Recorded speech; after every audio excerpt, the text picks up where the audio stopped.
And we're live. It says we are live. It says we are live now. Everybody can hear us. Yay. Good for them, yeah. So we had another fire in the general area I was at. And Hey, it actually came up ash to ashes. Nice. nice. Oh, sorry, go ahead.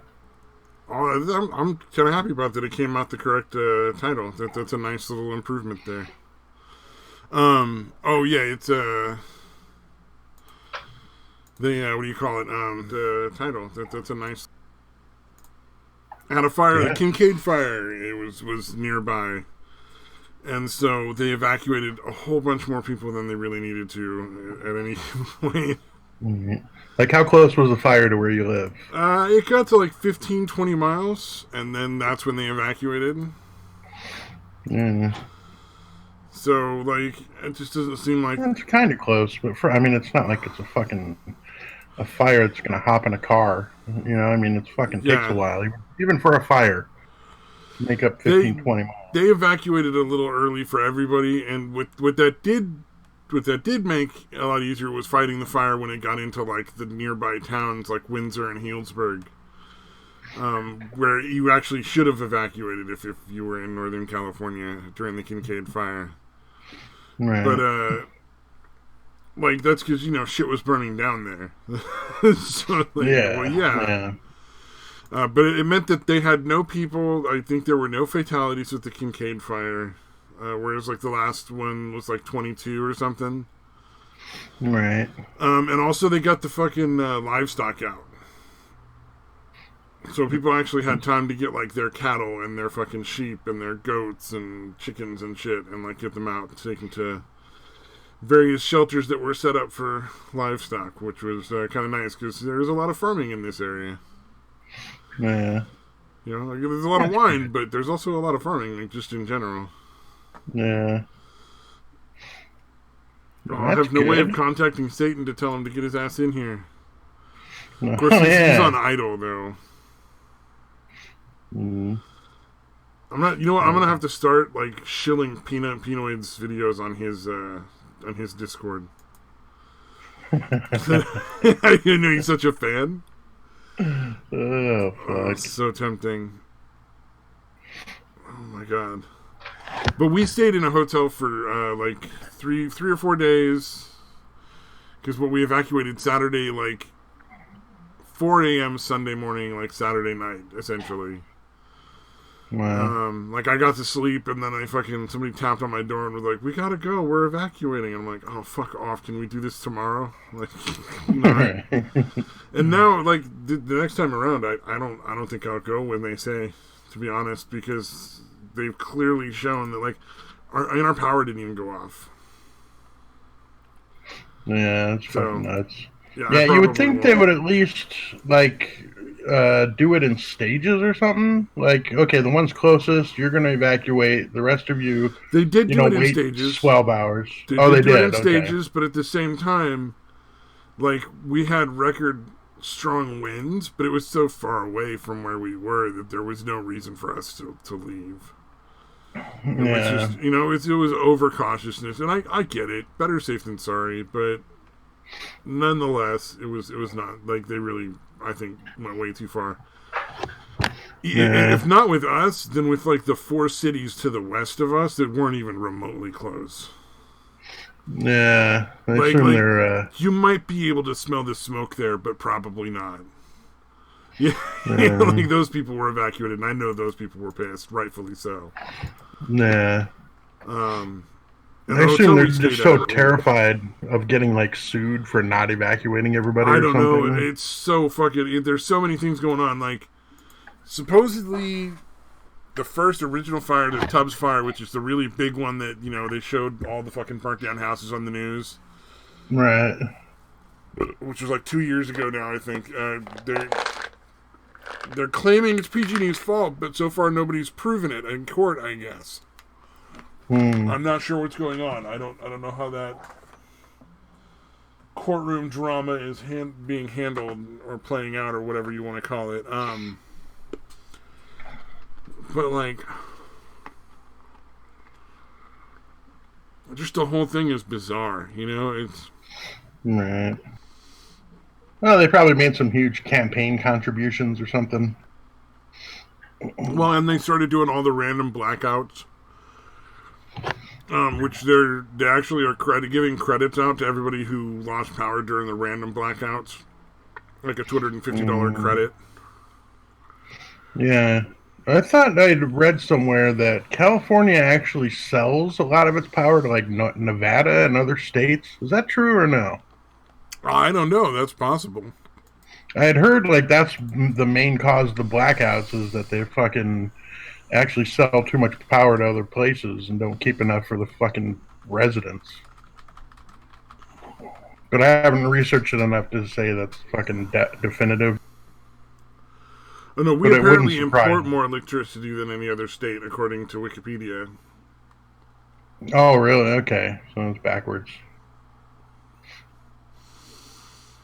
I don't know, but I know my mom's really considering solar, and then if we do solar, she might have to work with the neighbors on it because there's more trees we'd have to cut down. All right. Like behind our house, we just cut down a bunch of trees. But like, to me, that seems way worth it because your power bill drops so drastically. Yeah. Yeah. And unless I'm insane, the last time they did the power outages, they raised the rates. They're going to raise the rates again, especially if they're going to have to pay all this money for lawsuits. PG&E for lawsuits for their lack of maintenance on their lines. Because essentially what they're saying is that PG&E didn't maintain their lines, and then the lines became a ridiculously bad fire hazard and started a fire. And that's how Tubbs Fire started. They don't know about,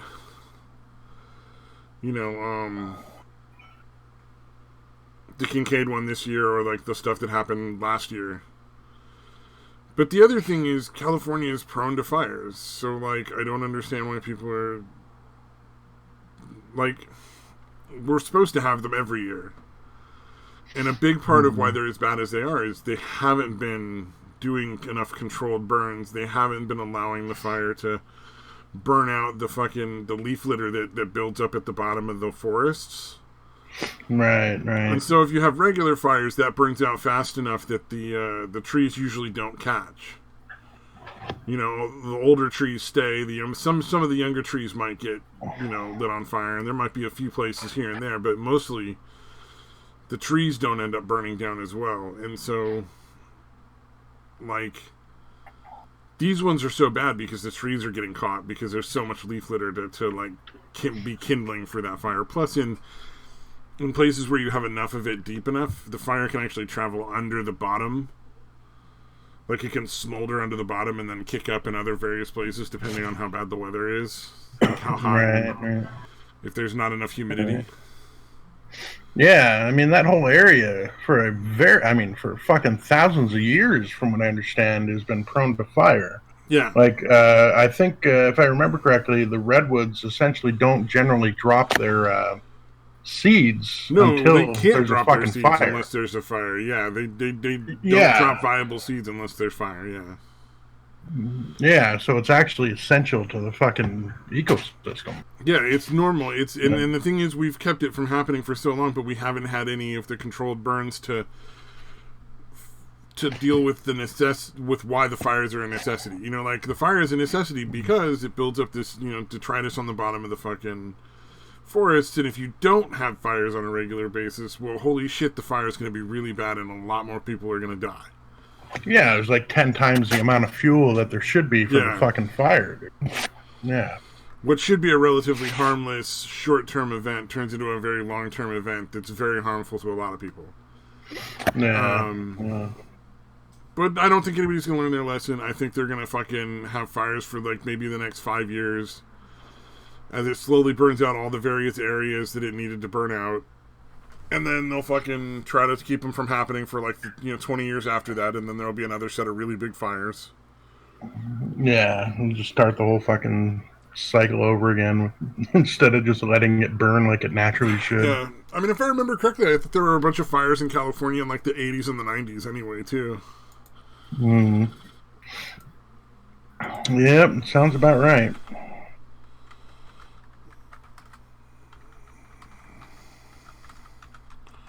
So I'm Yeah. looking it up real quick. Oh no, these are just the biggest currently burning. Oh, that's fucking dumb. Okay.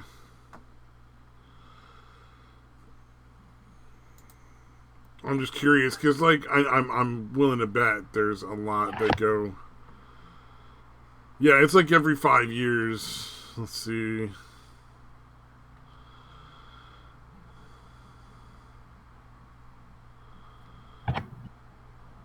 Yeah, the last major ones were like in the late 70s, early 80s. So yeah, every 20 to 30 years, Well, it's kicking hard to up. tell. It's hard to say because there's a bunch of other fires, but like, did they destroy just forest? Because then, like, I think if they don't destroy just forests, that's when they actually destroy like places, like areas and towns, that's when it becomes like major news. Otherwise, nobody hears of anything about it. Right.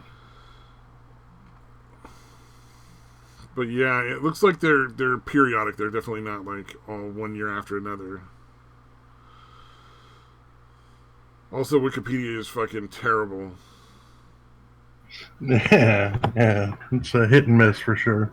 Well, they don't list it by date. They list it by like the number of acres that burn. So it's really hard to figure out, like, see visually the way that it works. Oh, here we go. You can click it and start. Okay, yeah. So it looks like in the 2000s and the 90s were like the fires. Yeah, so it was like early 2000s and then the 90s.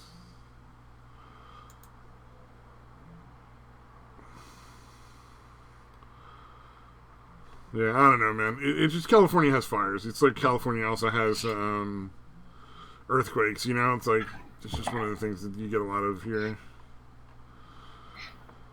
Yeah, it's fucked up. One of the guys that decided to stay in one of the towns had an idea of how it was starting to catch houses that actually made a lot of sense. It was what do you call it? Like that it was somehow the sparks were getting into the vent. Like on the top of the house, there's like a vent. You're breaking up. I don't know if it's on my end or not, but it's hard for me to know if it's on my end or your end. all right, I'm hearing you now. Okay. One of the guys that stayed behind for fires that they interviewed in the news was like an engineer, and he surmised that a lot of the fires that started in houses were getting somehow into the main vent, and so it's fucking cutting out right when you're getting to the fucking point that I need to hear. Are you serious? Oh no, really? That happens a lot when you're cutting out from the main, and then I'm like, what fucking main thing? Fuck. The main vent. Did it go through? Oh, okay, there we go. I heard it that time. Yeah, the main vent in your crawl space, essentially. Because every house has a big fucking vent in their crawl space. That's usually where fucking rats and mice get in, or birds, and No, right. So it makes sense, because like if your insulation gets hit with a bunch of sparks, that'd be a much likelier place for a fire to start than the roof. Mm-hmm. Unless you're really cheap and have tar paper roofing. In which case, well, fuck yeah, anything on that's even remotely an ember is going to start your house on fire because it's fucking tar. Yeah, it tends to burn, especially in a fucking dry environment like that. But the hotel we stayed at is going to get fucked. Them or the booking agent, I can't be sure.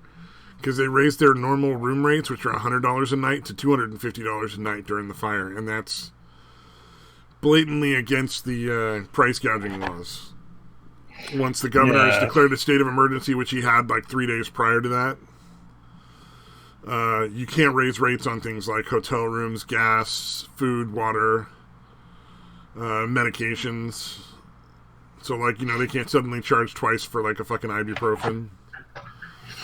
Yeah, that's fucking evil anyway, dude. Oh yeah, it's like a $10,000 fine per instance. So I don't Wow. know how many. So There the was extra- at least. I mean, when we checked in, there were at least like 3 or 4 other families hanging out in the lobby waiting for rooms to open from all the other places around with us. So I mean, that could be 50, 60,000 that they get charged, and they're gonna have to pay back the difference to all the rooms and shit. Like it's not gonna go well for them. Like Yeah, I'm surprised they even fucking try it. it blows my mind. Fucking weird. Like the risk versus reward things. It might be that it was a Jesus. booking agent, and the booking agent is not local to California, but the hotel is responsible either way. Yeah, You know what I mean? Because they're still the ultimately beneficiary of whatever ridiculous rate. So if the booking agent raised it for them, then they had a responsibility to lower it prior to us paying them. So either way, they're fucked. And it's going to cost them a lot more money than they made, I guarantee it. But on the other side, like, Airbnb, stuff like that, there were a whole bunch of people that, like, gave their houses out for free, essentially, during the fires. Right. So instead of having to pay, like, your normal, like, however many dollars to rent that, like, Airbnb house for the weekend, they just let people stay there for free. So that was really nice. Almost all the hotels waived any and all pet fees in, like, the whole, like, Bay Area. So people could bring, like, their dogs and their cats, and it wasn't a big issue for anybody. So that was kind of a neat little thing that happened. I don't know. The funny thing was, like, a couple of the major shelters that people had to go to were in the evacuation areas, which is strange. Like, you have to evacuate over here to where they're also supposed to evacuate, but stay at this shelter instead. Yeah, that's pretty bizarre, dude.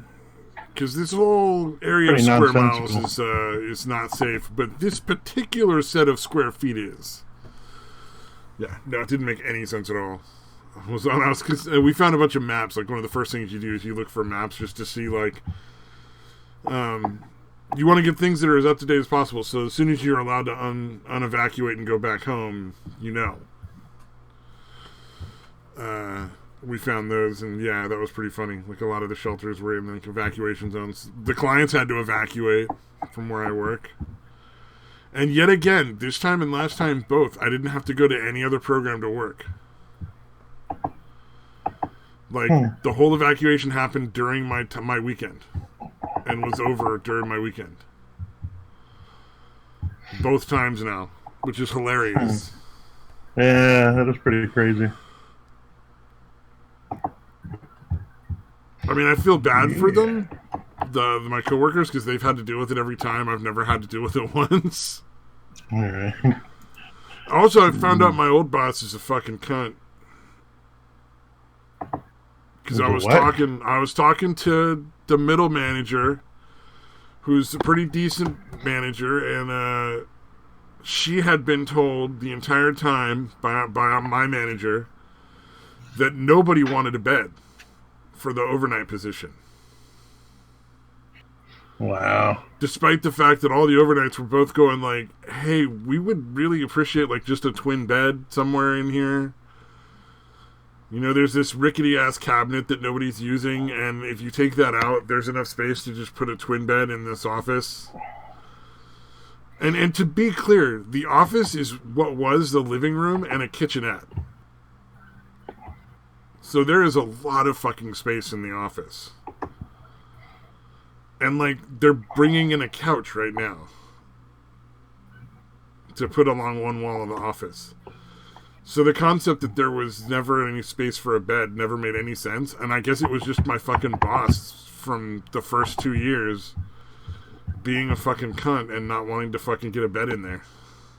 Wow. So that's the one that got fired? Yep. Nice. I mean, pretty much confirmed for just general incompetence. Like, she just made her own schedule and ignored what they told her to work, the hours, because she was salary pay. Jesus, dude. Fucking, right? When they That's tell you to amazing. be at work from 9 to 5, they're not fucking joking. And just because you're a salaried employee doesn't mean you can just show up at 10 and work till 6. Right. That's not how that works. They're Yeah. still your boss. And she would always show up to meetings late. And then she was just not getting the paperwork that needed to be done. Like all the licensing stuff that needed to be filled out and turned in to the county. So. Wow. It still took that long to get the bitch fired. I think they were trying to. See, here's the funny thing about managers where I work. They all look like the middle manager. We'll call her Ricardo because you can't possibly mistake her name for Ricardo. But we'll call her Ricardo, and Ricardo is a fat older woman, and all of the managers are fat women who look similar to her, like have the same like short shoulder length hairstyle, very rotund body. Like they all look exactly like her. A bunch of fucking old ladies that are claiming to be healthy at any size. No, they don't do that, thankfully. But they're just like... It's painfully obvious how she's making her decision. And it's sad because while the middle manager is extremely competent, and some of the people that she's hired on other positions are very good at what they do, most of the time they're just fucking retarded. Like, because you're hiring people based on how they look instead of what they can actually accomplish. But she's been doing this since way before the fucking PC bullshit. So, right, it's just your typical like short-sightedness where they just don't realize that they're doing it.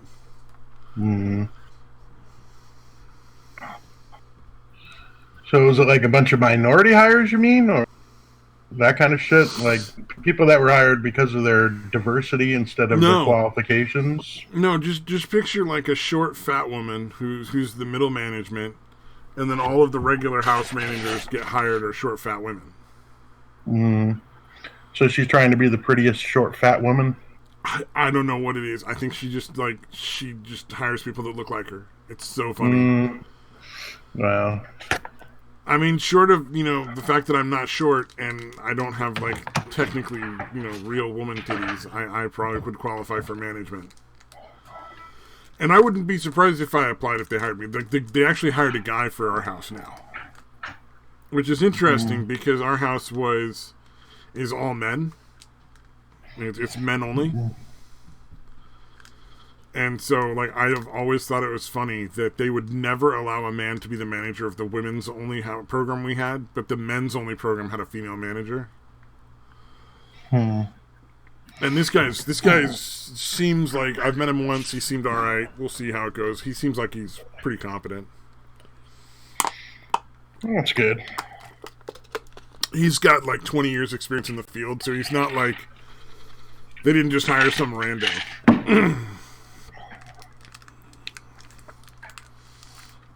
And he's friendly and pleasant, but he still has to learn the program. So he's like super insecure about being in charge.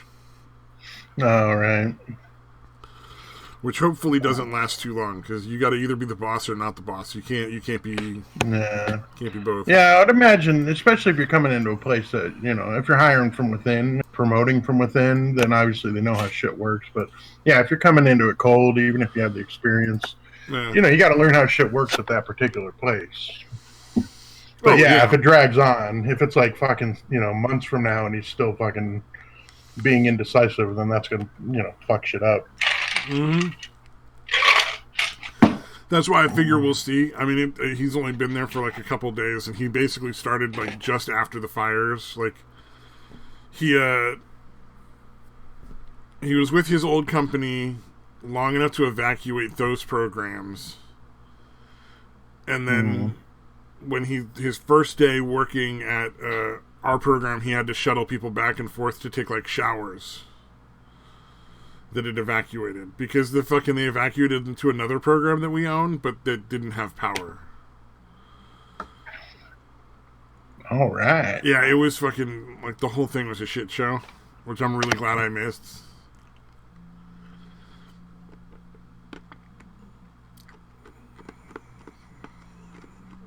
And to talk about how competent our management was prior to him, they almost got rid of all of the bedding. Like, not bedding, all of the places to sleep.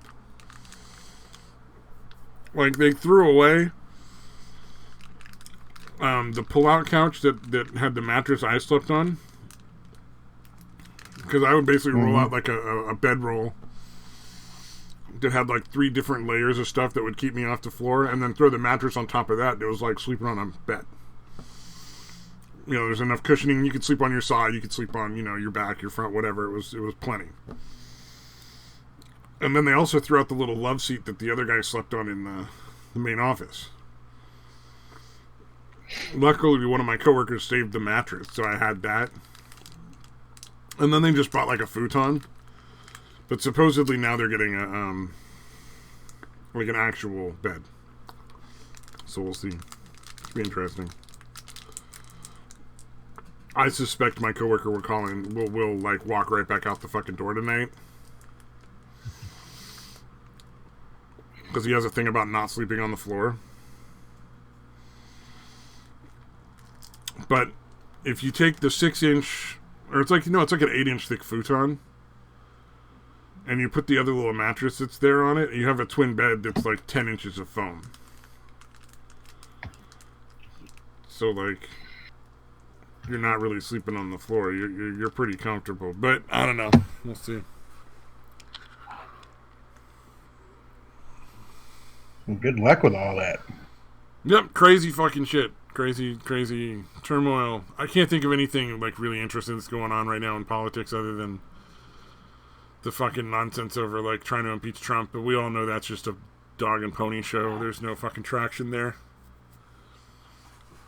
Did you see Kamala Harris claiming that the reason that she's not getting the nomination is because of racism? It couldn't just be general incompetence. Yeah, the Democratic Party. Yeah, the Democratic Party is not gonna fucking give you the nomination because they're racist. No, you know what it is like the fucking far left shit doesn't sell to your party. That's the problem.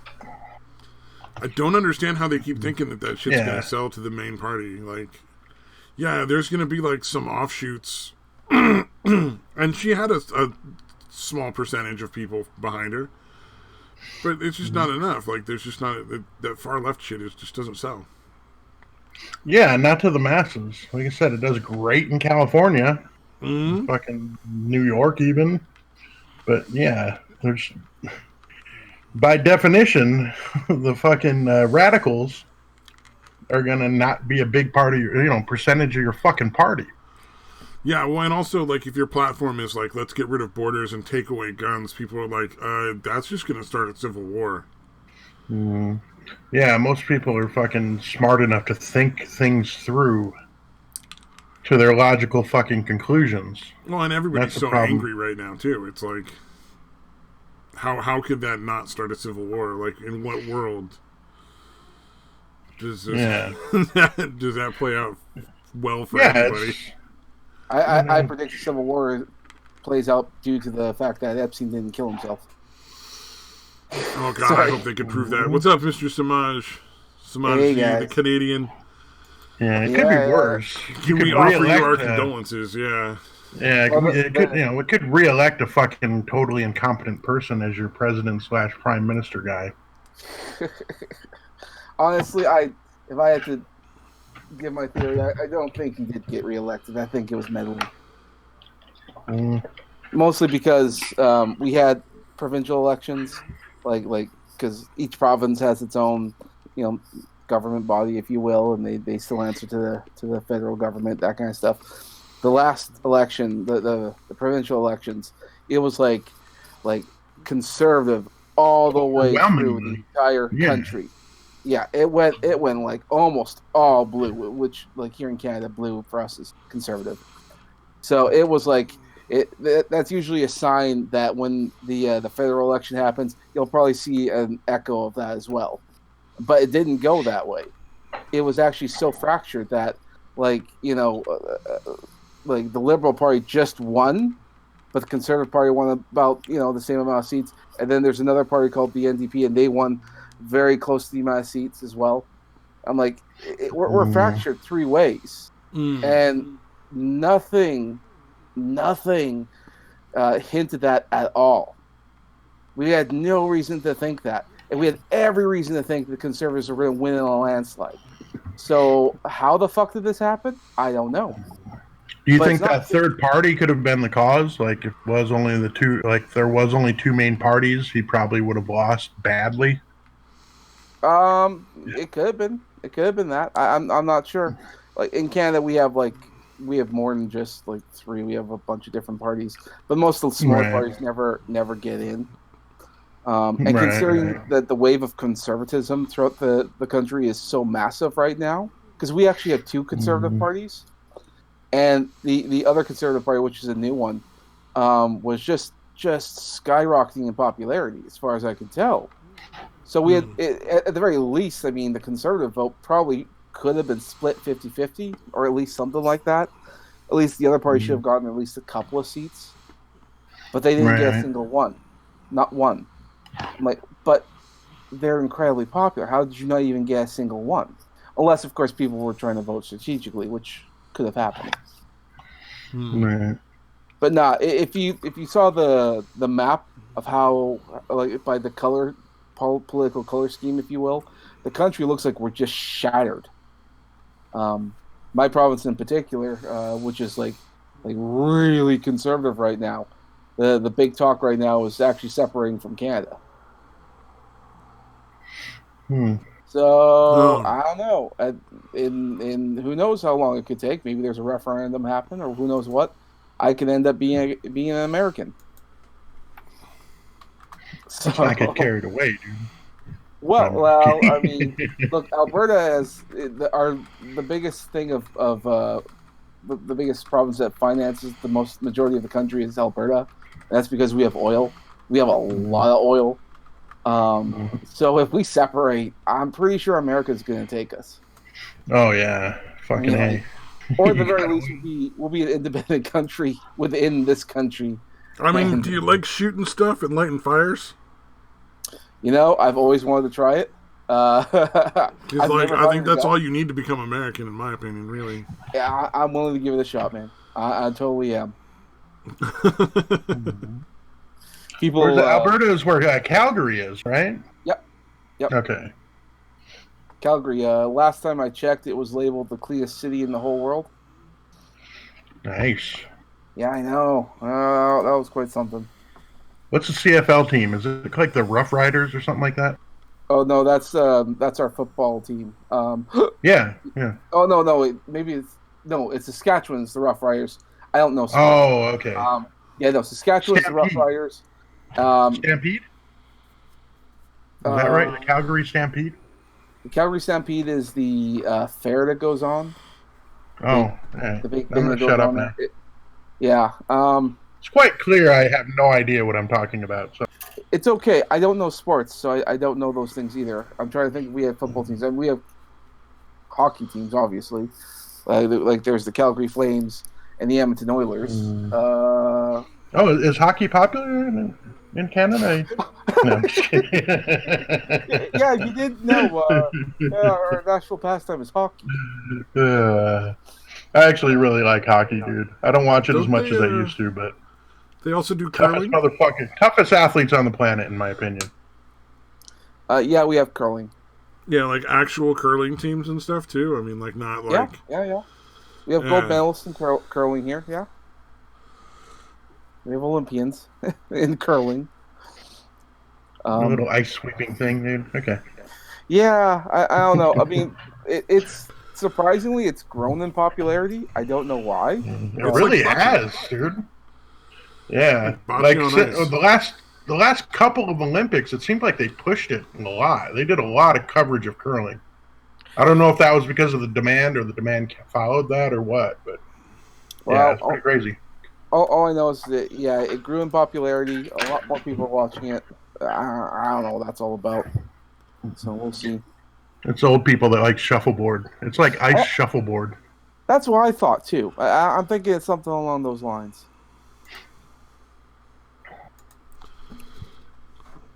Mystery solved. Kill all the people that we don't like for some reason. No, I don't know. Well, I know that our neighboring province, Saskatchewan, they were pretty much like half conservative. They were sort of split on that. They're like one. the flat people, right? Saskatchewan, your dog can run away, and it takes 3 days to get out. Yeah. Well, they're kind of their provinces also kind of had the same mentality as us, so they want to separate as well. So we'd be an even bigger chunk. It's pretty big. So who knows? In a couple months to tell, when the politicians go back to doing their jobs, we'll see. Hopefully, the Trudeau will, be nice to Alberta instead of constantly saying that we're destroying the environment and we need to stop with the oil and stuff like that. Like, fuck you, man. We pay for everything. Well, yeah. He seems honestly like a fucking moron, dude. He really seems like a dumb person. Well, you would think, like, with the SNC Lavalin controversy, the trip to India where he brought an assassin with him, that was bad. The what was it? The Paris Accord or whatever. I mean, and not to fucking mention blackface. Fucking blackface. This should have been a cakewalk for the Conservatives. They should have fucking thrown a party and just had everybody do blackface on the liberal side. There were liberal supporters when the Prime Minister came over there, and there were people in the crowd wearing blackface. I know. You saw those? That's why one of the things I was saying, like, they actually fucking did that in solidarity. I was like, that's so funny. Like, that is a pretty good troll, man. I fucking laughed so hard. I was like, really? They're actually there in blackface? And then they interview the people there, and they're like, oh, it's not that big deal. It was a long time ago. And, it's not that racist. I just, to be fair, like, realistically, what he did wasn't really that bad.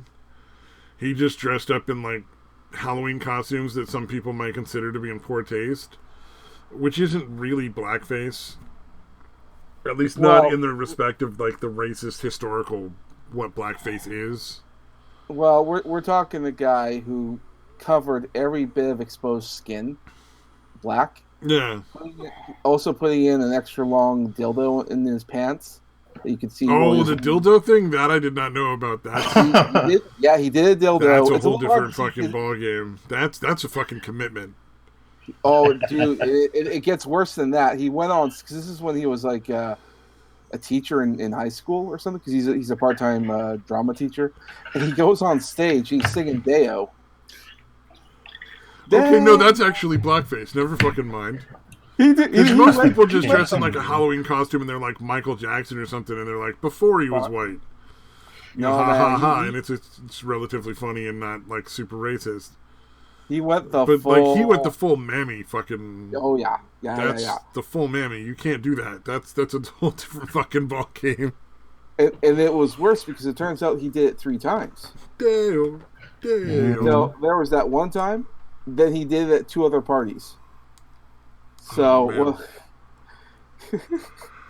full on blackface, everything. So he did not once but 3 times, and I don't recall if he ever sang at the other 2. But he did do it. Were black people slaves in Canada? No. In Canada, So then what do they got to bitch about? Tell them to shut the fuck up. Well, the reason why it's such a big controversy over here is because he built his platform on being anti-racist. Oh, it makes sense to go after him for that. Oh, yeah, it's the hypocrisy that's pissing everyone off, because he's fired people for, making jokes about, let's say, the Irish or making comments about like Muslims and stuff like that. He's gotten them fired. He's labeled people as racist. He's labeled news media people as racist, and they have to fire them and other kinds of stuff. It's the fact that he will flat out say that shit, but when he does hypocrisy. Yeah, that's what pisses people off. That makes sense. Yeah, but when it's him that does the same thing, then he's not stepping up and being like, well, I guess I gotta get fired. No, exactly. Well, and then new stuff has been coming up, because apparently while he was in high school, some of his best friends later on turned out they were convicted sex offenders. They were known for raping women. Some of his best friends in school. I'm like, okay, Hey, it's that old gang of rapists. yeah, Good old the old gang of boys. rapists. I mean, yeah, I don't know. Is there some connection here? I don't know. It could be. Considering he does I come from a don't. wealthy. He doesn't look like somebody that's capable of actually like having sex, whether it be rape or not. I mean, he Like is he's married. pretty, so I could see somebody raping him. Well, he's married. And he has a couple of kids. Granted, they might not be his kids. Who Well, I mean, knows? I could see his wife like pinning him down and being like, "No, just stop moving for a minute. Let me get this done." You know? Yeah, Like, I'll cut my hair short so you think I'm a dude. yeah, exactly.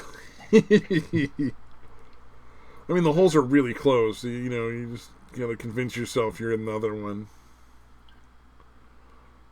Yeah.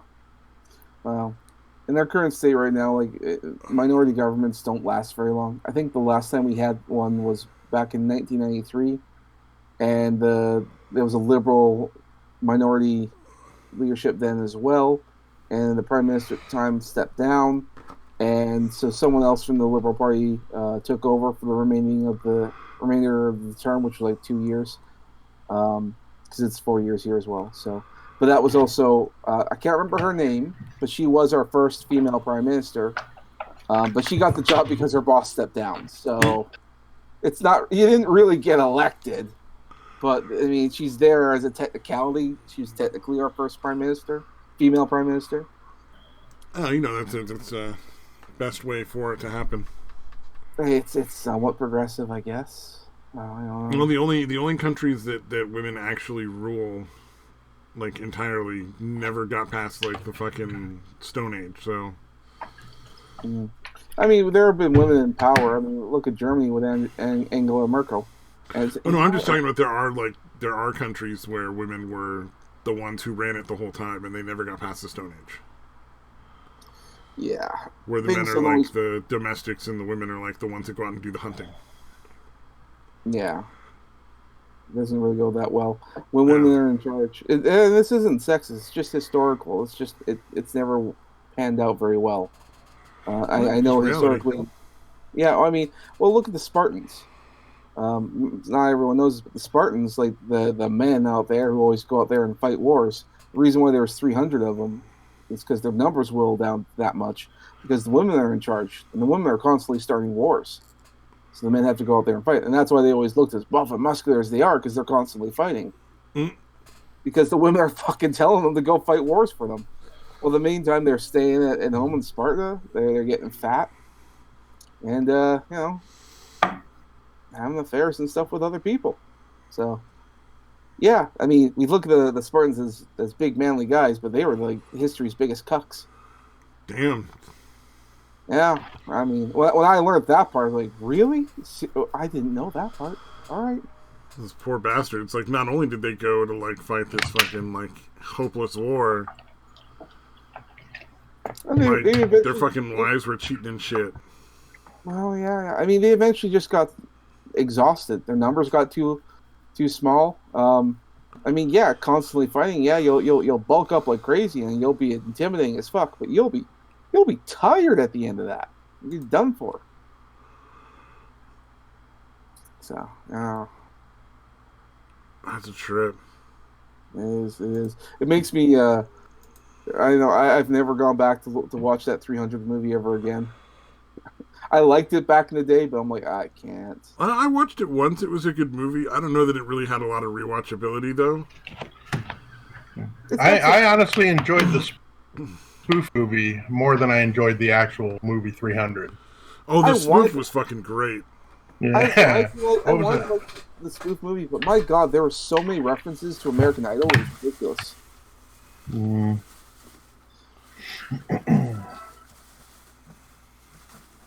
Today's the day we die. I'm like, what? No, they die. Today's the day they die. That was great. Oh my god. Dude, the painted on abs, dude. It's still to this fucking day, the painted on abs crack me up, dude. Oh, Man, I miss Kevin Sorbo. What the fuck is that guy doing? Pool Boy. Go find that movie and watch it. Oh, maybe. Well, the last movie I know that he was in was God's Not Dead. Uh, Oh, the Christian one. the Christian one. Propaganda. Oh man. Oh, He's on Twitter. You could probably look him up and find out what he's doing now. probably. I always thought he was a weird choice for Hercules because he wasn't like fucking all that ripped. You know what I mean? Like you think Hercules, you think like a big fucking burly buff dude, and like he's a big dude, but he's not really fucking like huge bulging muscles like you think of Hercules. Hercules and Xena, well, they were famous shows. They were mostly designed for daytime TV, and the only people who sit down and watch daytime TV are stay-at-home moms. And they don't stay-at-home moms. They like pretty guys, but they don't like them to be overly muscular. And he could have bulked up, and he was willing to bulk up, but they know perfectly well the audience they were going for.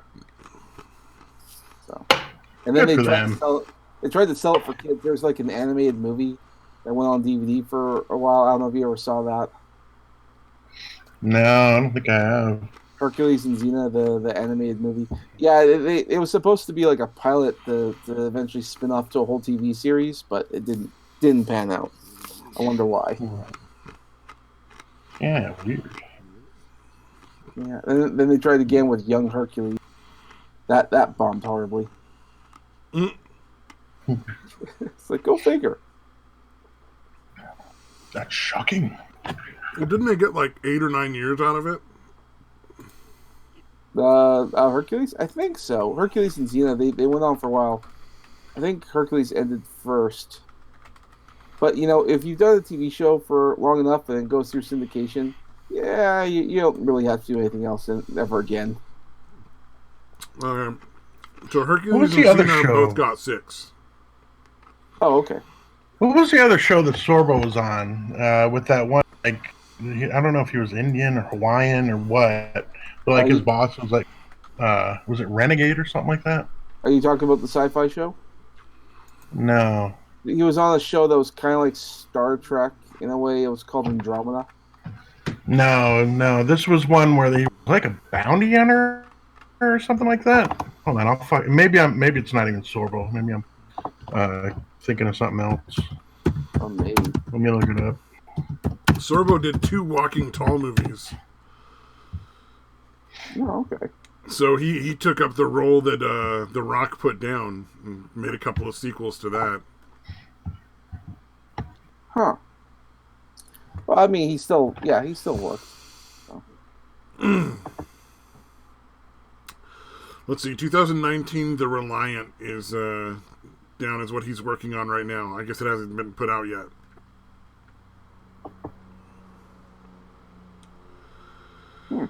Let's see, did a bunch of movies. Because there's Hercules and Legendary Journeys. It looks like there's 1, 2, 3, 4, 5 movies. At least. And then I guess he and Xena both did cross episodes, like where they were in the other show.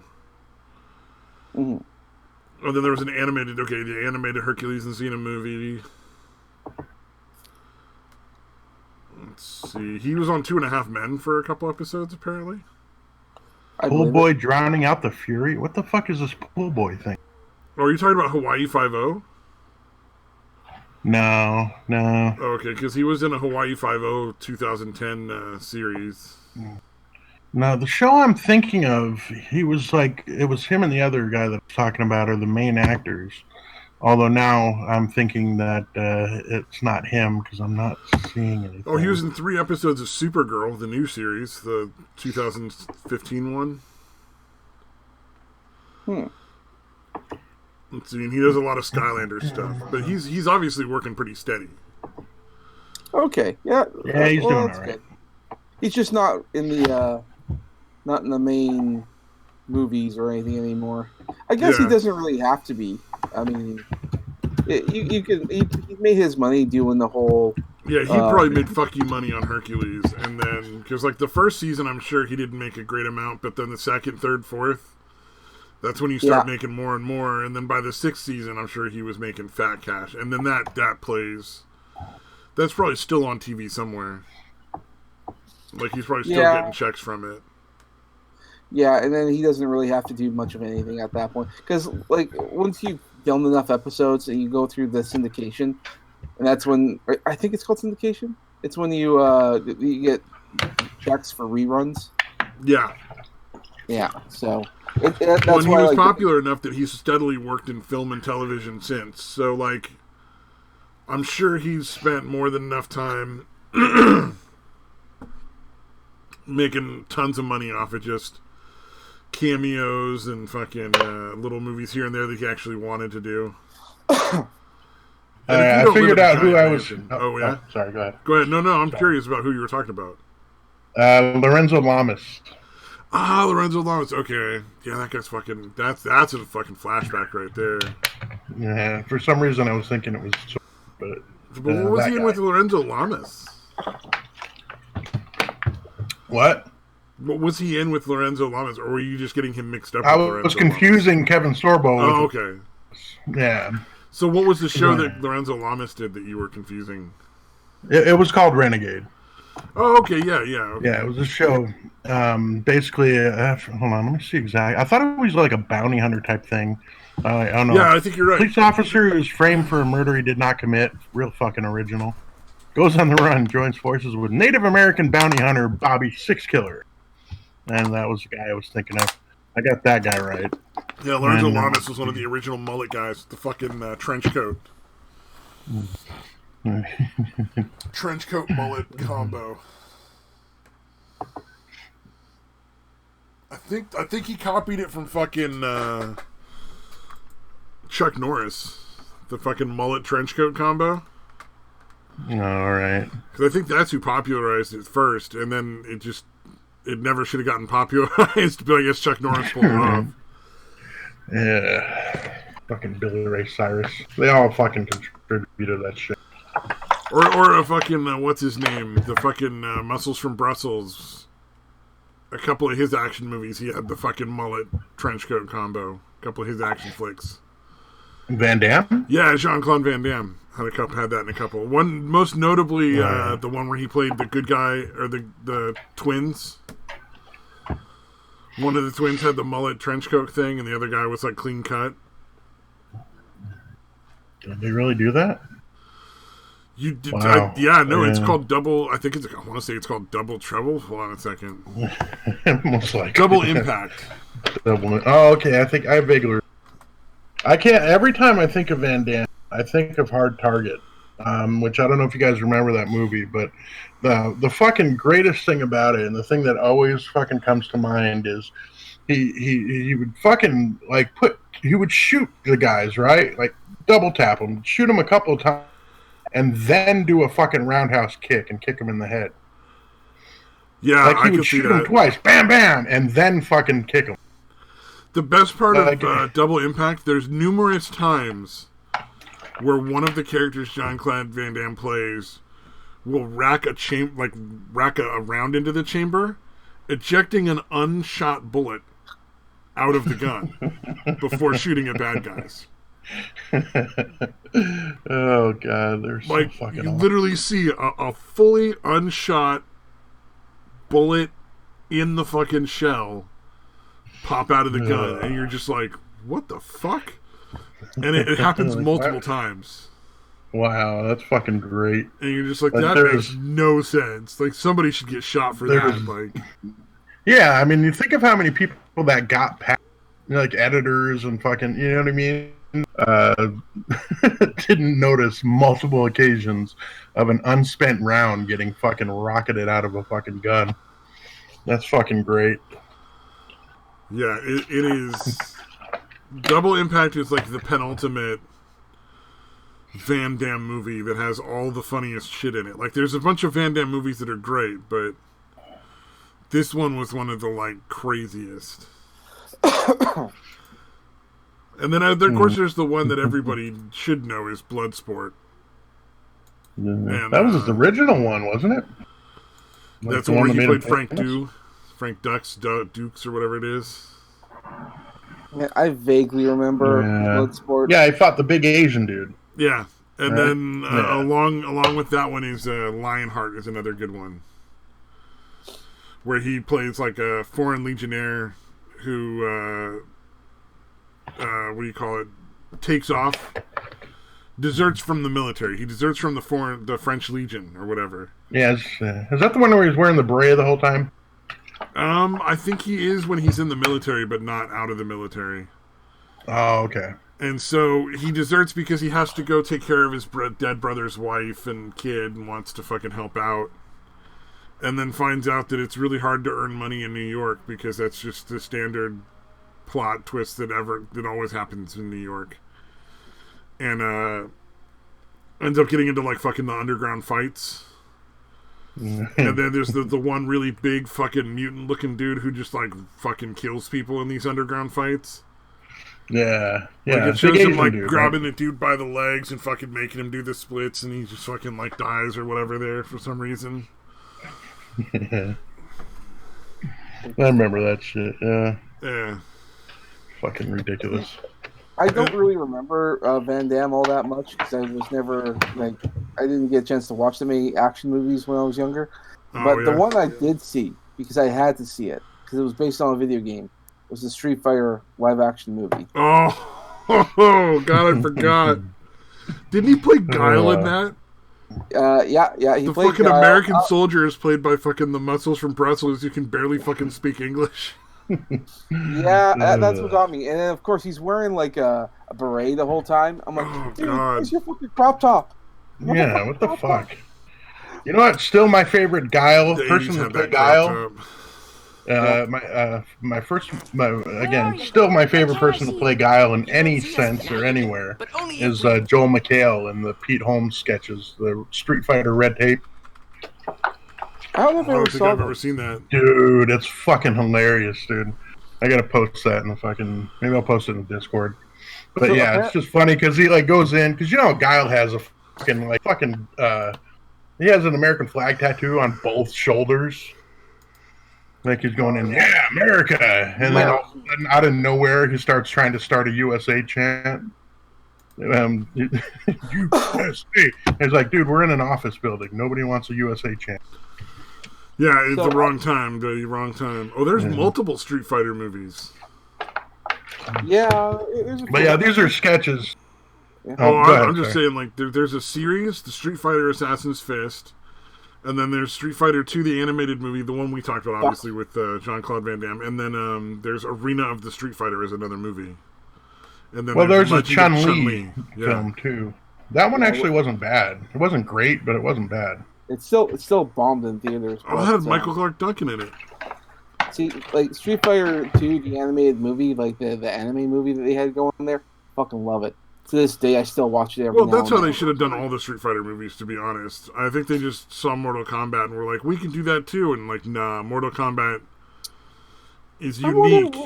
And that it was a watchable video game movie. See, like I look back to Mortal Kombat and I look back to it fondly. It's still like it's a little cringy now that you look back at it. But there's still a lot to like about it. It was a watchable video game movie. It's very, very unique in that respect. Yeah. Well, also it was a dark-ish kind of a movie. I mean, by today's standards, it's PG, but back then it was essentially rated R. I still remember that fucking hook coming out of Scorpion's hand. The little yeah. It's like chomping as it's coming out of its...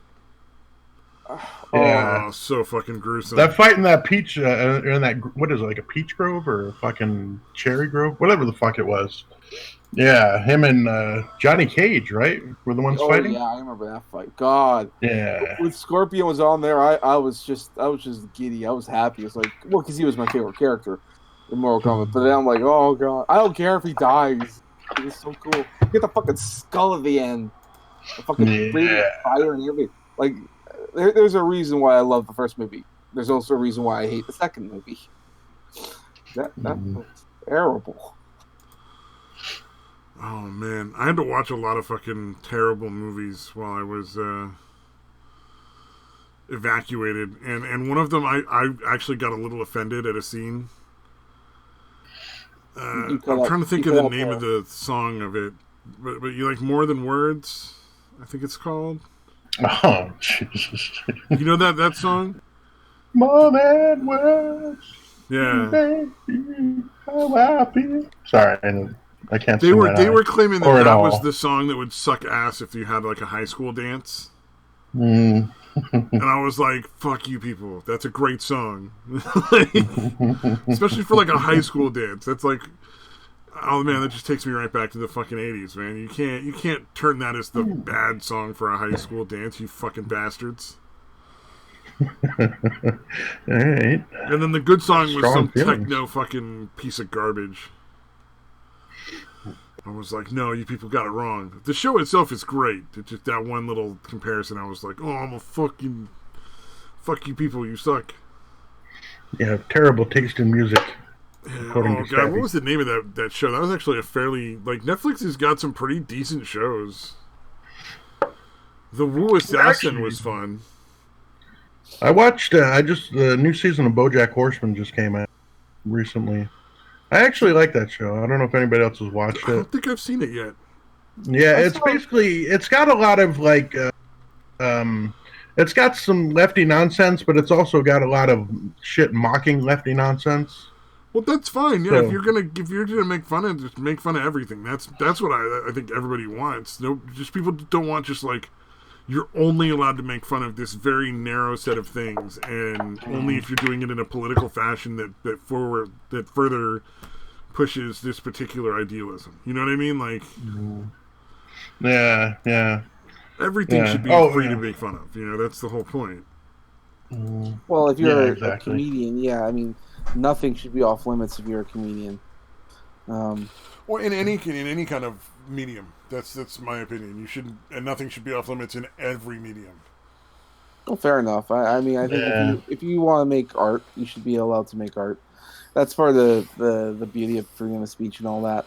But of course, and making a shitty movie that makes fun of whatever ideology you want is part of what helps people to not fucking want to kill each other for real.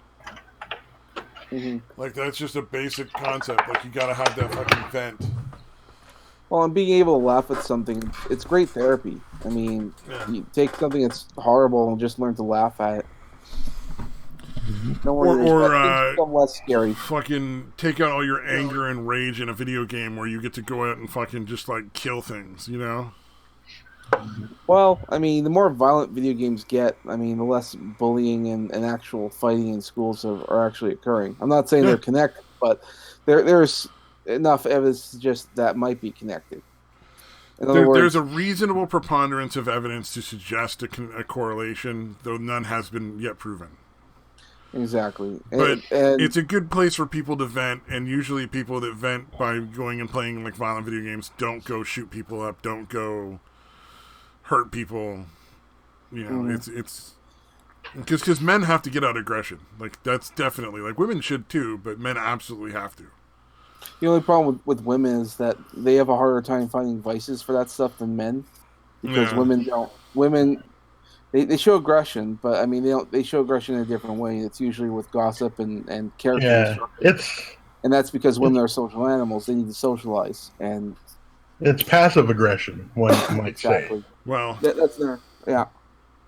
Yeah, it's like dudes are basically hardwired to fight for the chick, and women are hardwired to fucking manipulate the dudes into fighting for them.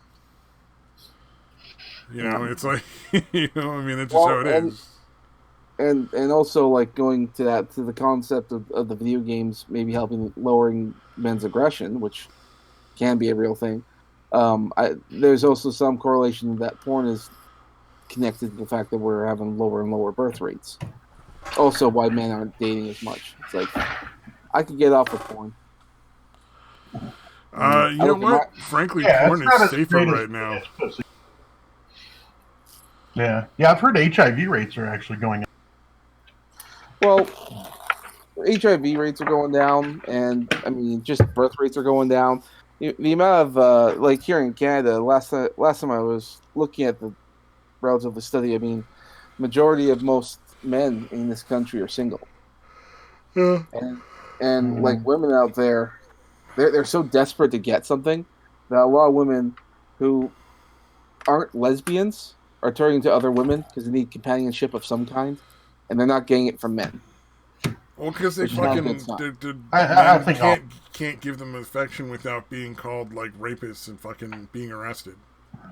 Well, there's You that. know. But also like Oh, I I mean always that's a huge issue, man. Everybody's terrified that like, oh, well, we had a little drunken sex, fucking 6 months ago. Now she's just decided she didn't like it anymore, so now it's rape. And I have to go through this whole thing that's going to ruin my life. I'm going to lose my Yeah, job. I'm it going could, to I lose my think I family. think it could that's end up being I put in fucking jail for Yeah. fucking I shit while I she's think drunk. I think that's just the current problem, but I think there was actually a more deeper problem that's underlying a long time ago. Like I was having trouble with the idea of dating ever since I was younger and in my teens, and that was before all this social justice nonsense occurred. And Mm. it was echoed in shows like The Simpsons. Like The Simpsons famously had the one episode where Milhouse, his parents divorced, and we got to see things from the father's perspective, and it was a pretty dark thing. And Yeah. then that was another thing that was sort of going on. Essentially, there was a play. I can't remember the university that did it, but they did a poll and they asked a bunch of men, single men, as to why they're not dating, and why they also like they don't have plans to ever date. And they asked them why that was, and the most common answer amongst most men, in my age bracket as well as younger, is they said that they don't want to end up like their fathers, and that's a very Well, interesting there's thing. so many people who've kept themselves in terrible relationships Well, for the kids that, like, I can totally see that. That makes well sense. during the second wave feminism, when that occurred, the whole "I don't need no man," when that took hold, a lot of women thought that they could be career women and family people at the same time, and so then the single mother rates skyrocketed, and they just because divorce became easier to do, and it It turns happened, out and reasonably that's just not possible. well, reasonably, yeah, it's not Well, possible, it's but not also advisable either. Well, and the courts you can't were be a good parent and do that. You have to have somebody that's more of a stay at home well, person. and that also ties into the whole gang culture and all the other kind of stuff because you have all these kids left alone. Mom has to go out there and pay the bills. Someone's got to do Yeah, something, and so who's dude. supervising the kids? Well, no one. Yeah, dude. So I can tell you from my experience, it's fucking incredibly difficult to play the fucking mom and dad role, dude.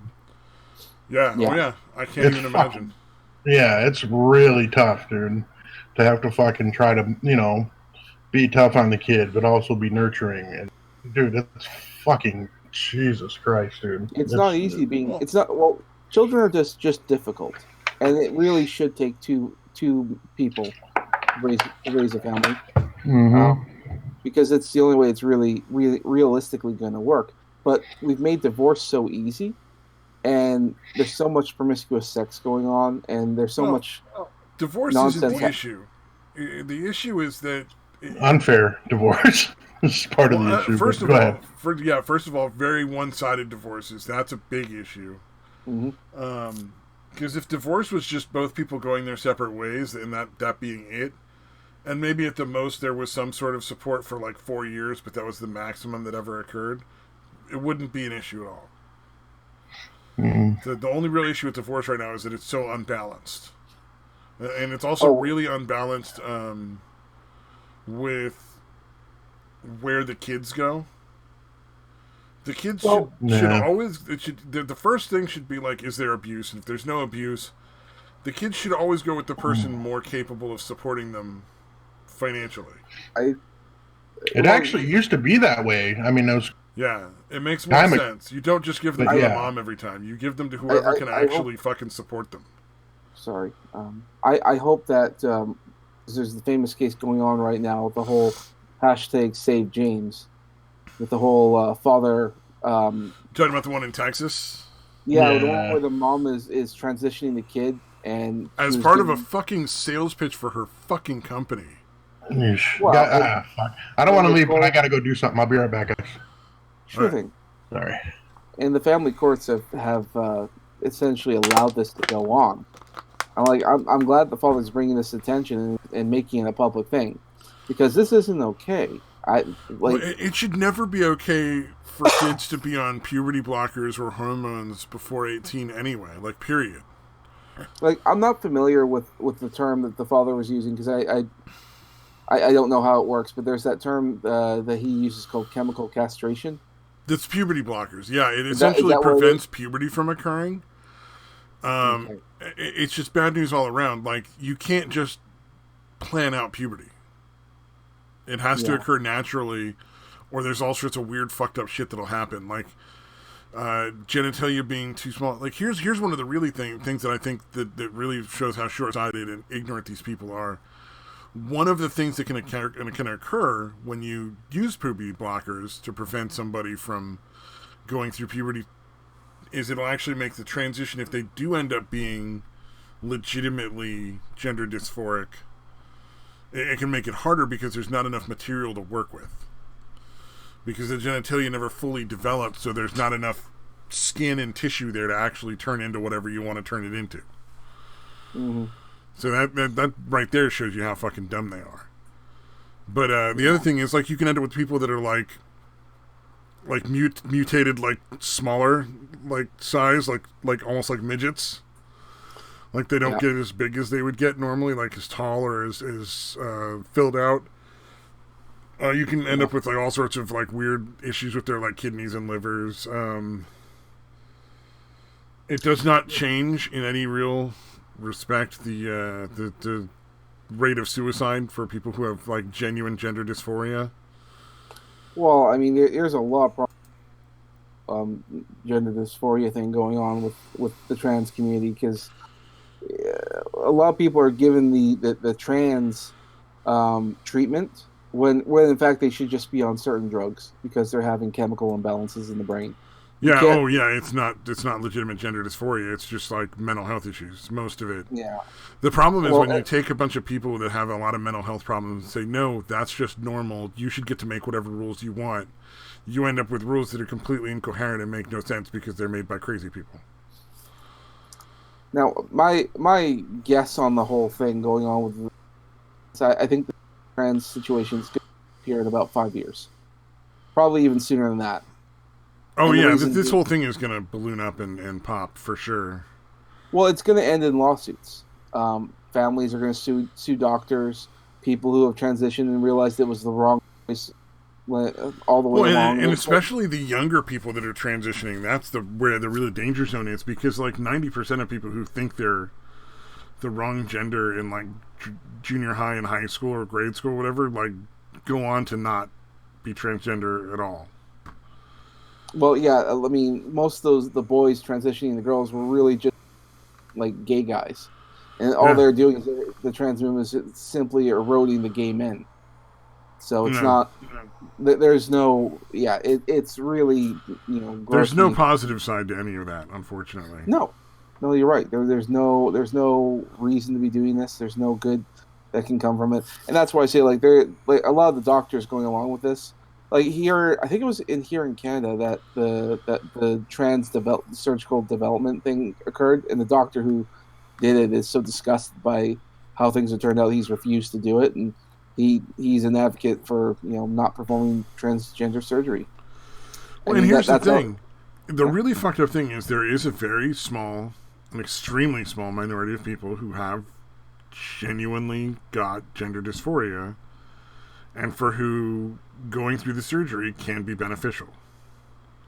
Yeah. But they've made it into this crazy psychotic issue because they let crazy people make rules that like those people are basically lost in the maelstrom. Like they're not getting their needs met because everybody's worried about like 7-year-old drag kids. No, yeah, Like history will remember this is the moment. Easy. yeah. I don't know. I think this whole thing has got maybe another 5 years before it just peters out and people just stop fucking listening to the whiners. Because it really just comes down to like just stop listening to these whiny little bitches, and who gives a fuck if your feelings are hurt? nobody cares. Get over it. Yeah, I would think that most people are waking up to this, and they're just not listening to these people. Yeah. Mostly, like in Hollywood in particular, they're going to have to start paying attention real quick, because like look at that last Terminator movie.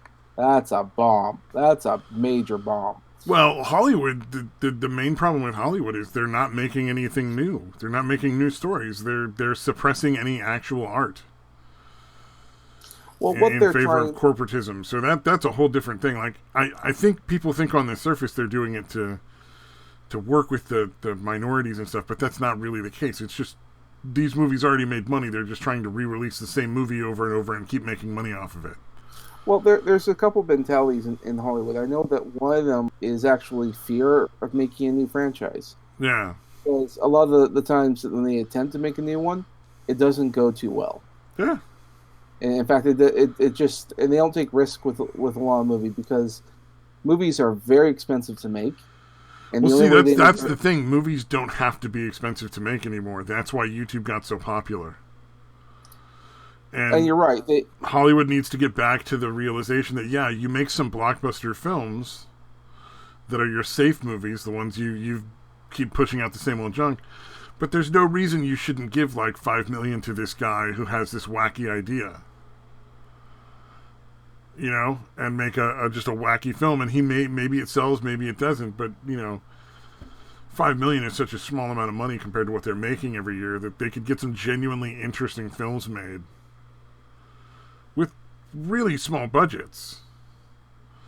And I think you don't even necessarily have to put them in theaters to make your money back at this point. They could just put them on various streaming services.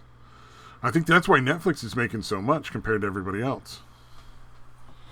Well, I don't exactly know how the Netflix model makes money, considering that they don't have ads. The Netflix model makes money because everybody pays a monthly fee.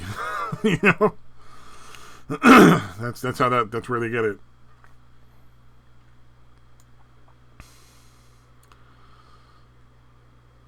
Because it's like $15-$20 a month, so it's like how they wanted YouTube Red to work. Like you don't have to watch the advertisements, but you pay them like $15 a month or whatever.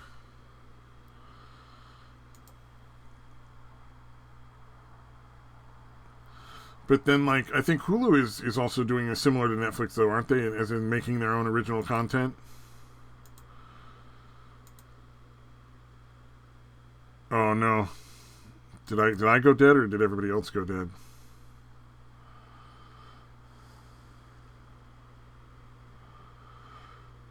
Oh, okay, I went dead. Oh, are you there? Okay, I went dead. Apparently, my connection lost for a minute there. Yeah, you were. I tried to tell you were roboting, but didn't quite work out that way. I guess you couldn't hear me. No, my thing just said I was connected until like a second ago, and then it was like, you're disconnected. Reconnecting. Oh, okay. So where did I robot out at? Since you started your sentence, actually, I've been trying to tell you were roboting, and I guess you couldn't hear. I'd hear you, then quiet, then I'm like, I respond to what you would say if I could. I just don't know what you said. I was going to say, Netflix makes their money through the monthly fee. Right. So they get like $15, $20 a month for, you know, each subscription. To the point where they've got enough people that, like, because they were the only game in town for so long, too. That's also part of why they made money. But putting out their own original stuff has turned out to be extremely, like, worth it to them. So, Dayquest says that he can hear Stabby, but he can't hear me. Oh, weird. Me? That's confusing because. Tell you what, do you want to ramble real quick? I'm gonna shut it down and come back in. Oh yeah, go for it. Yeah, I'll just stammer incoherently to the stream of nobody. I don't think there's anybody actually watching. Oh no, Dateswan was watching. So that's what you do, Dateswan. You just mute and then listen for a while. Okay. Oh, he can hear both of us now. Before you left, he said he could hear both of us now. No, well, he didn't type fast enough. That's funny.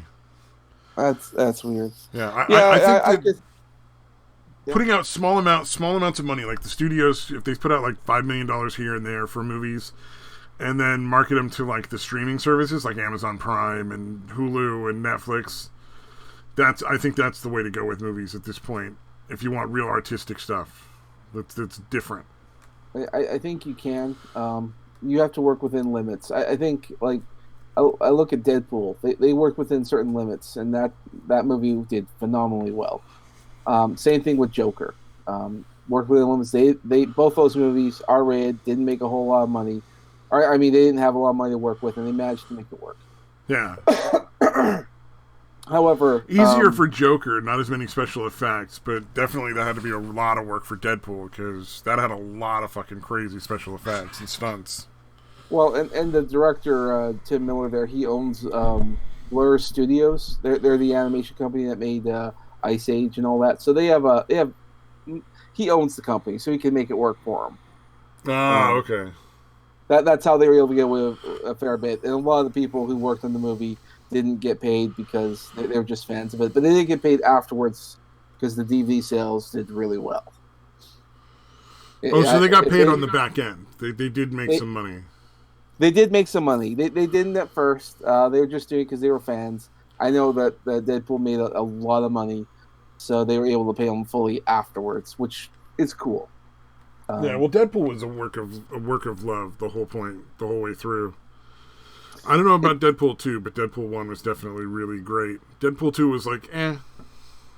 Yeah, well, there was a lot of bad decisions made with Deadpool 2.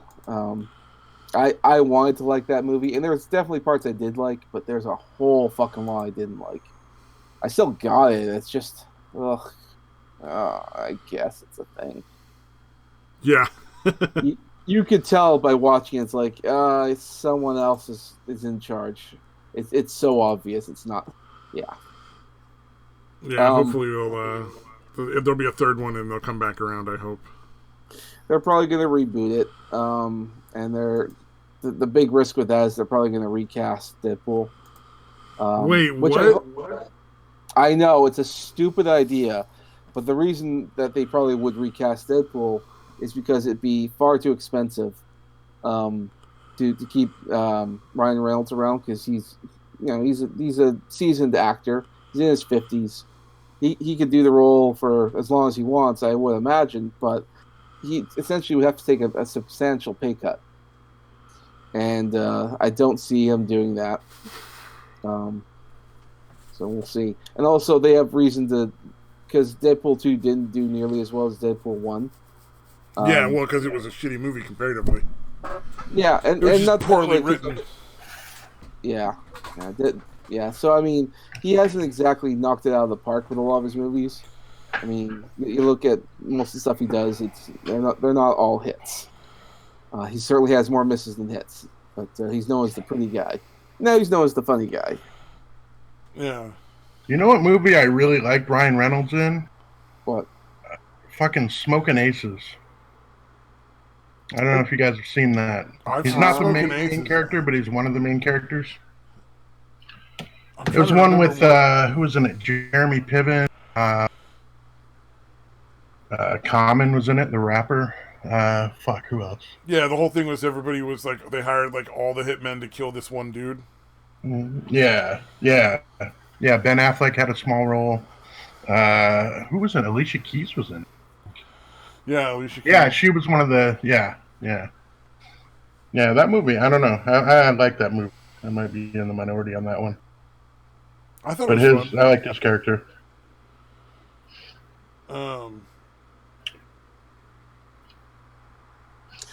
He was also in the Blade movies, or at least one of them, I believe. The third Blade, the terrible Blade.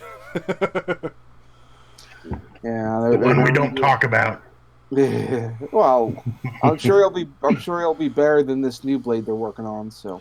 Well, the third Blade got really bad because a ton of the action just turned into like cartoon.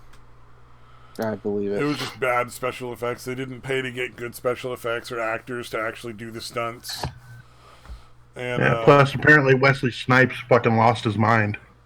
Yeah, and then there was a fourth Blade But I couldn't get through that whole movie. I couldn't get through like the first 20 minutes of that movie before I was like, no. Was it like a straight to DVD kind of movie? Yeah, it was. There was a straight to DVD Blade 4. All right, yeah, that's probably why. And I think it was some other movie, and they just relabeled it to try to get sales. I just downloaded it illegally, so I mean, I pirated it off of the World Wide Web. Yeah, that could be a thing. But yeah, no, this new Blade series, I'm not looking forward to it. Just because it's Marvel, Disney Marvel, and they're going to do it family friendly, PG. I'm like, come on. These are obvious movies that should be like R-rated, bloody, gory, but it's going to be on Disney Plus. So I'm like, well, anything on Disney Plus, I'm not watching. Well, I'll watch The Mandalorian. That legitimately looks good. Granted, it could be disappointing. I just don't think Disney needs more of my money. I may pirate stuff to see it, but I'm not going to fucking pay them for it. That's for sure. Well, I think at this point they kind of need the money because they spent a shit ton of money and they haven't seen any return on investment. They admittedly overpaid for fucking the Star Wars franchise, and that has not gone well. No, because they tried to make it into a fucking Disney movie, and it's fucking Star Wars, where fucking Han Solo shoots first. Mm-hmm. Yeah. Well, I mean, it's 20% different. Is the phrase? Like you look at the Stormtroopers. I mean, they're 20% different than that.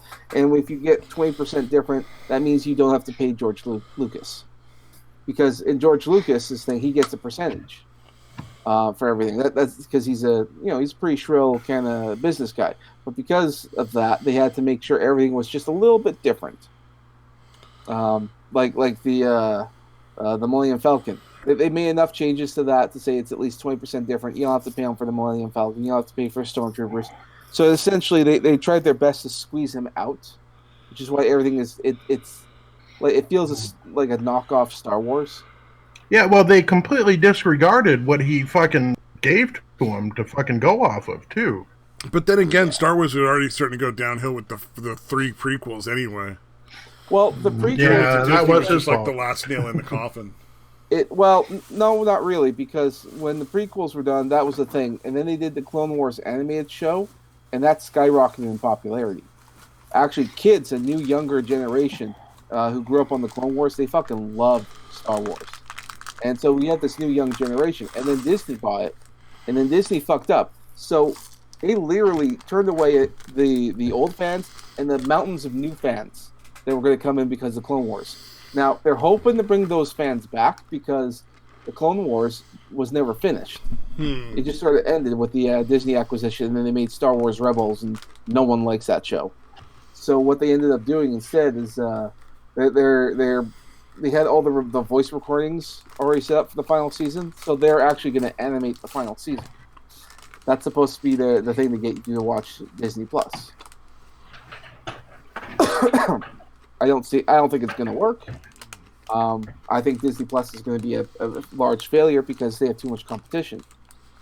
You have Netflix, you have Amazon. If you're an anime fan, you got Crunchyroll. You got Funimation; they have their own streaming service. Then you have, they bought Hulu, so they don't have to worry about Hulu anymore. Warner Bros. Has their new streaming service coming out there. HBO Max is going to be coming out there. So we have like 7 to 5 different streaming services, and that means your monthly bill, if you're going to get them all, is going to be like $150.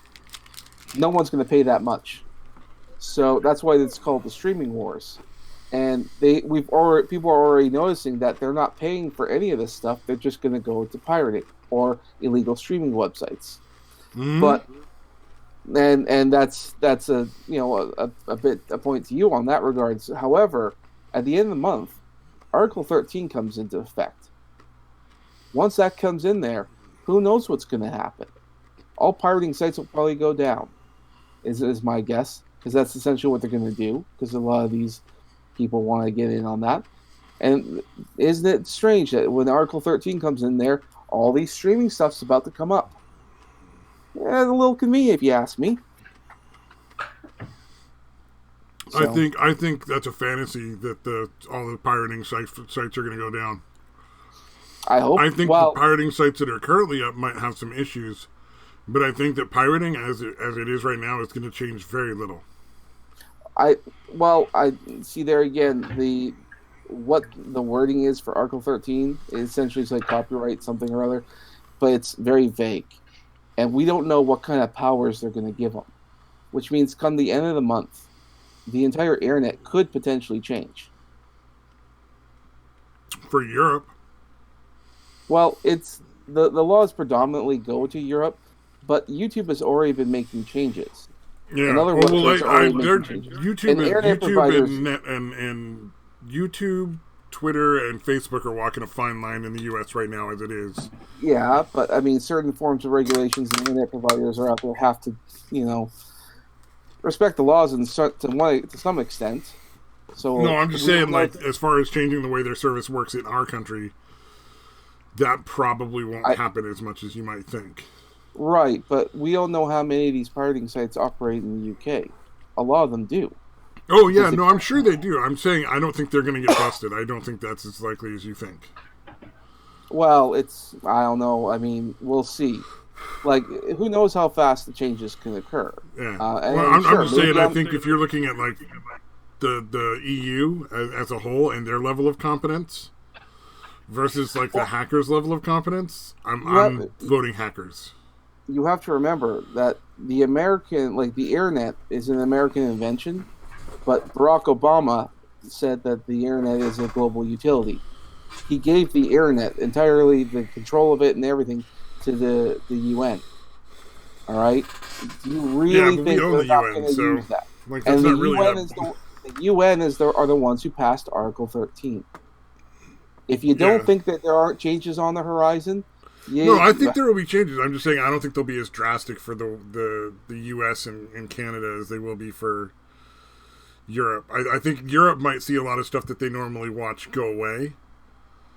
Well, I think you're like a lot of YouTubers. Like in the EU, the European Union, but I think the rest of us, it's not going to be that case. It's hard to say. I mean, like a lot of internet providers are changing things, and they're not saying what they're changing. That's the part that gets me paranoid. If you were saying, "Oh, we're updating our terms of service and all the other kinds of stuff," well, that's one thing. But they're making other kinds of changes that aren't being told. For instance, I had a bunch of updates on my iPhone recently. A bunch of apps and all that update. And they usually tell you exactly what they're updating. They didn't tell me what they're updating. There's no list. Here's just an update. My computer did a whole series of updates not too long ago. They usually tell you what to expect. We're doing this software upgrade. We're doing this one. There's nothing there. PC users are facing the exact same thing. Android's going through the same thing. They've never done that before. They tell you what they're going to update because they don't want you thinking it's something else. But they're not telling you. They've never done that before. If you don't think that this is somewhat connected to the end of the month when Article 13 kicks in, of course it's connected to that. I see what you're saying. I doubt that it'll get past the U.S. I don't know about Canada, but... Well, I mean... Congress will have them in there on the floor and be like, guess what?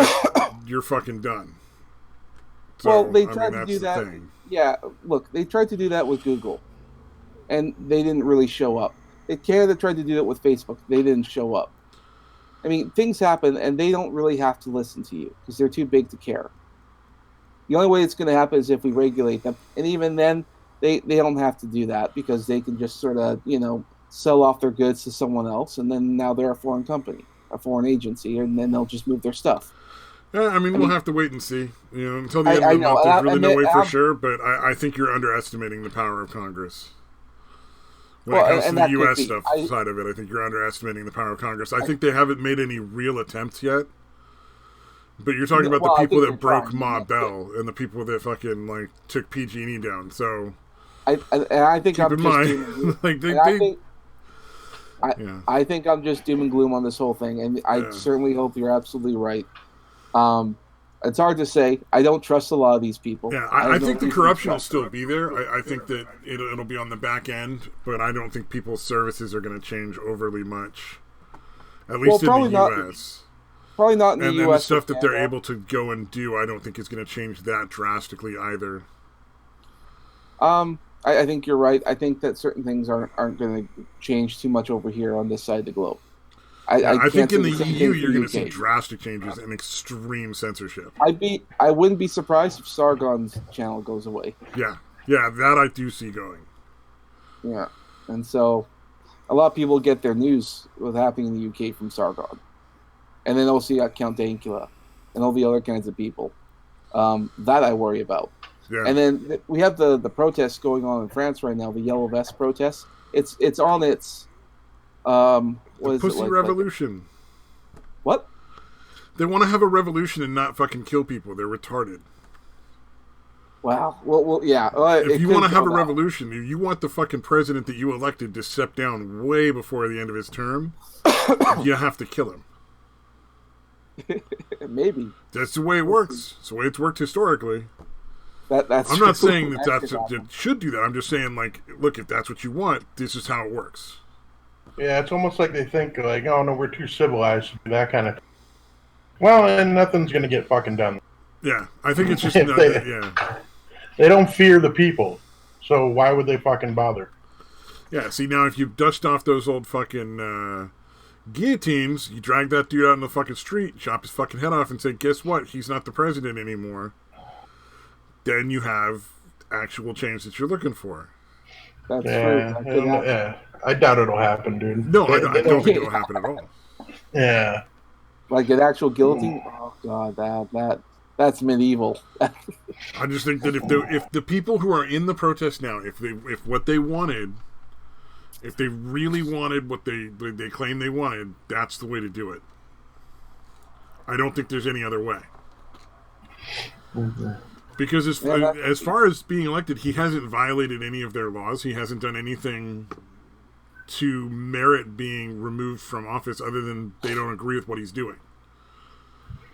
And it's like, well, I mean, it's politicians have been shitty for years. You don't just get to suddenly decide this one has to get pulled out after you vote him in the office, unless you're willing to actually have a revolution.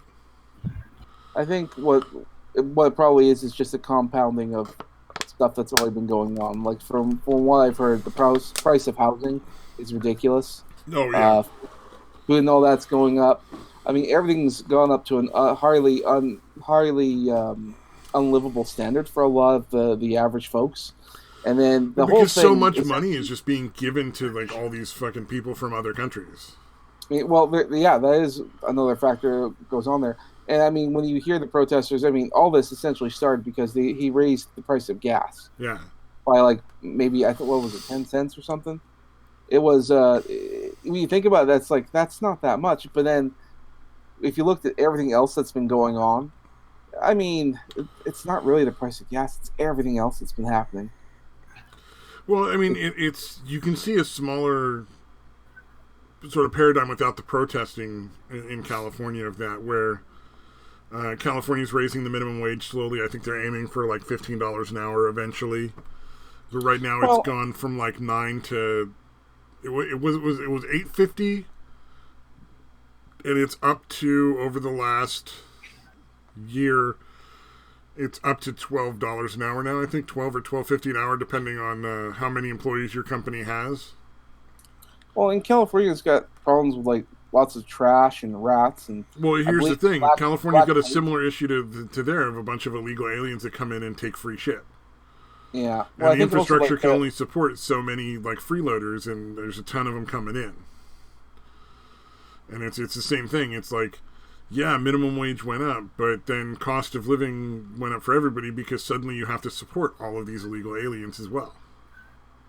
Mm-hmm. Yeah, it's amazing that California has all these shit at disposal, a huge fucking economy, and they still manage to be fucking essentially bankrupt. Yeah. And it's fucking definitely crazy. Because of the sanctuary city stuff. It's absolutely the illegal aliens that's causing the problem. Yeah. Because they're welcoming them in with open arms. Over 50% of them end up on welfare. They're not even contributing. They haven't contributed their whole lives to any of it. So you're just suddenly increasing overnight the drain on your social welfare. It's ridiculous. Yeah, it's incredibly short-sighted, dude. I don't fucking understand it. You look at my town, it's suddenly like 90% of the people are Mexican. Like, you go to the store and like the vast majority of people in the store are Mexicans. It's like, that's definitely a problem. Okay, it's not a problem that they're Mexican. It's definitely a problem because at least half of them are getting free money from the government and not working. Yeah, without ever having paid into the fucking system. Yeah, even prior to being here, exactly. So, and you can't do that. And it's the same thing that's happening all over Europe, because they basically are just letting all the Africans come in and giving them free money.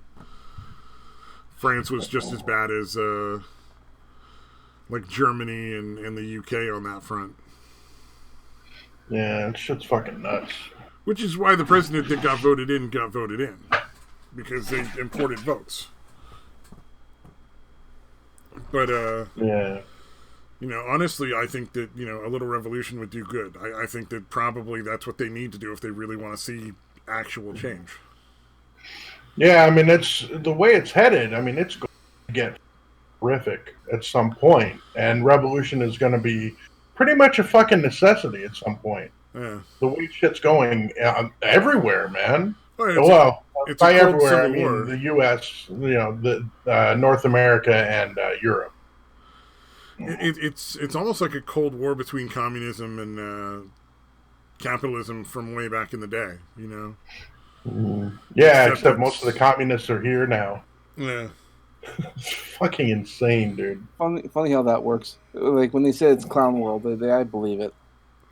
Well, nothing makes sense anymore. Everything's crazy. It really does. Men are now women. Women are now men. Well, the huge problem for like people dating is that men are no longer the breadwinners.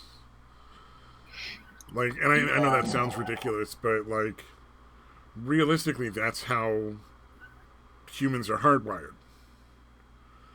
Like women are hardwired to build the nest and take care of the kids, and men are hardwired to go out and bring back the fucking meat.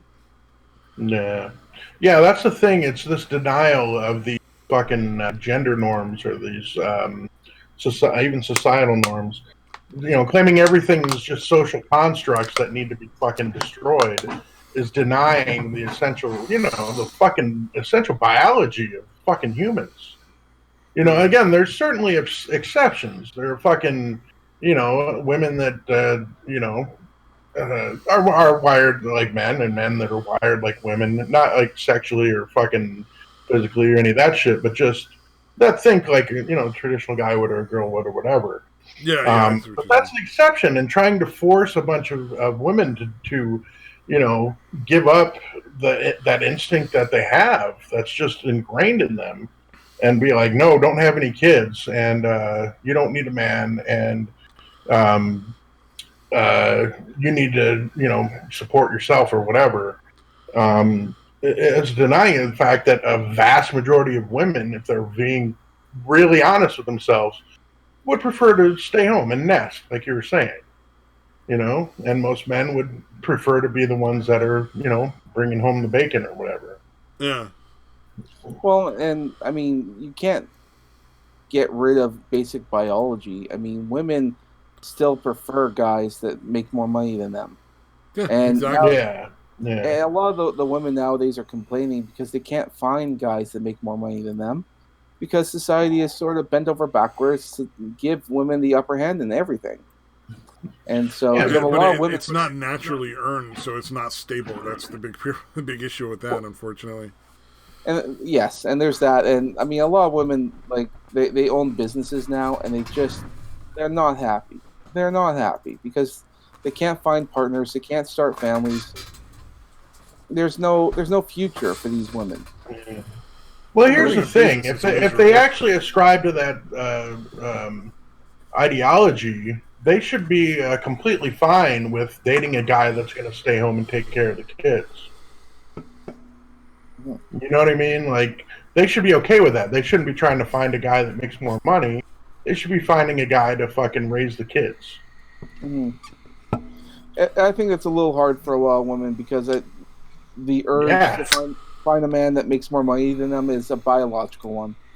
Because they need a provider, because they know perfectly well that once you get a man, children are just around the corner, and you're not going to be working. So someone's going to earn the money, and it's not going to be you. Yep. Say hey to Mad Metal Man. What's up, dude? Hey, Mad Metal Man. Yeah, but again, they're denying their biology by being that to begin with.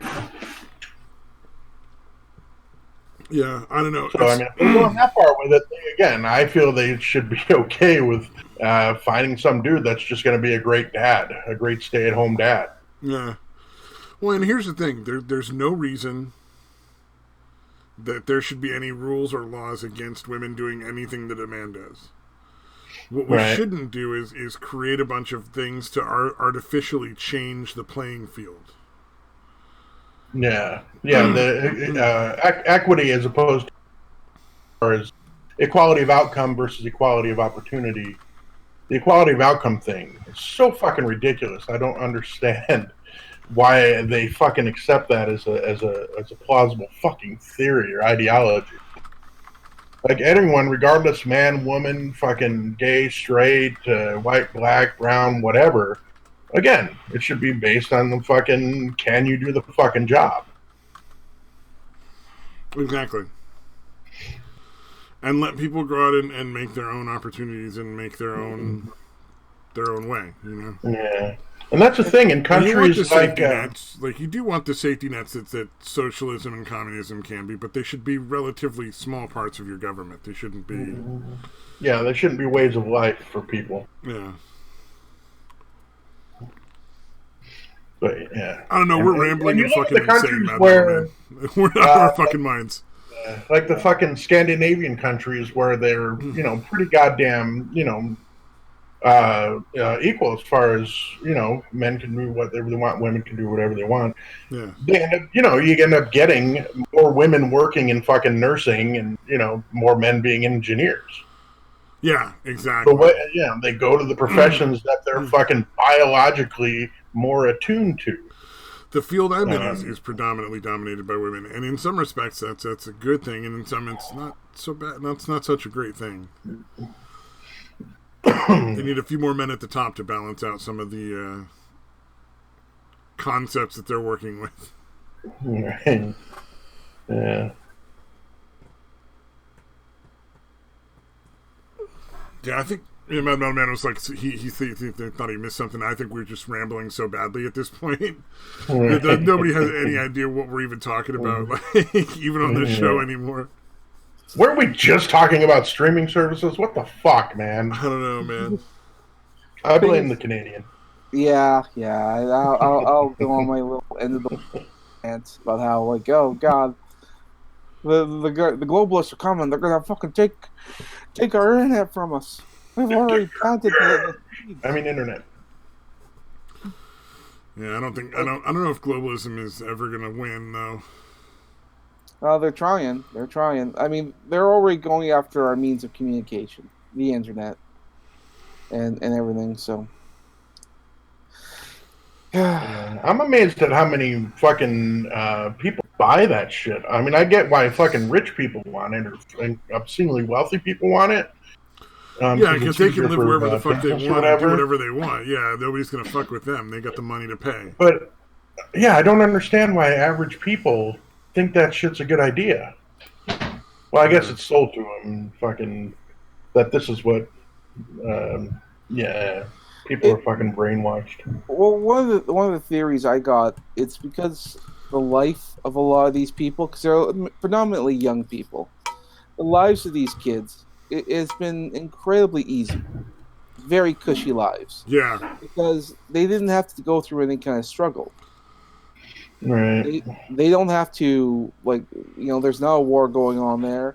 They're not dealing with hunger or want. I mean, like, we're dealing with kids that threw temper tantrums because they didn't get an iPhone for Christmas. Yeah, they all got trophies for fucking Little League. Participation trophies. Yeah, that. Exactly. Oh, that is a big problem, yeah. That like, everybody's a winner mentality. Yeah, if you coddle a bunch of these kids, which is what they did do, they want to be coddled for the rest of their lives because they're used to a certain, standard of accomplishment. which is not very much.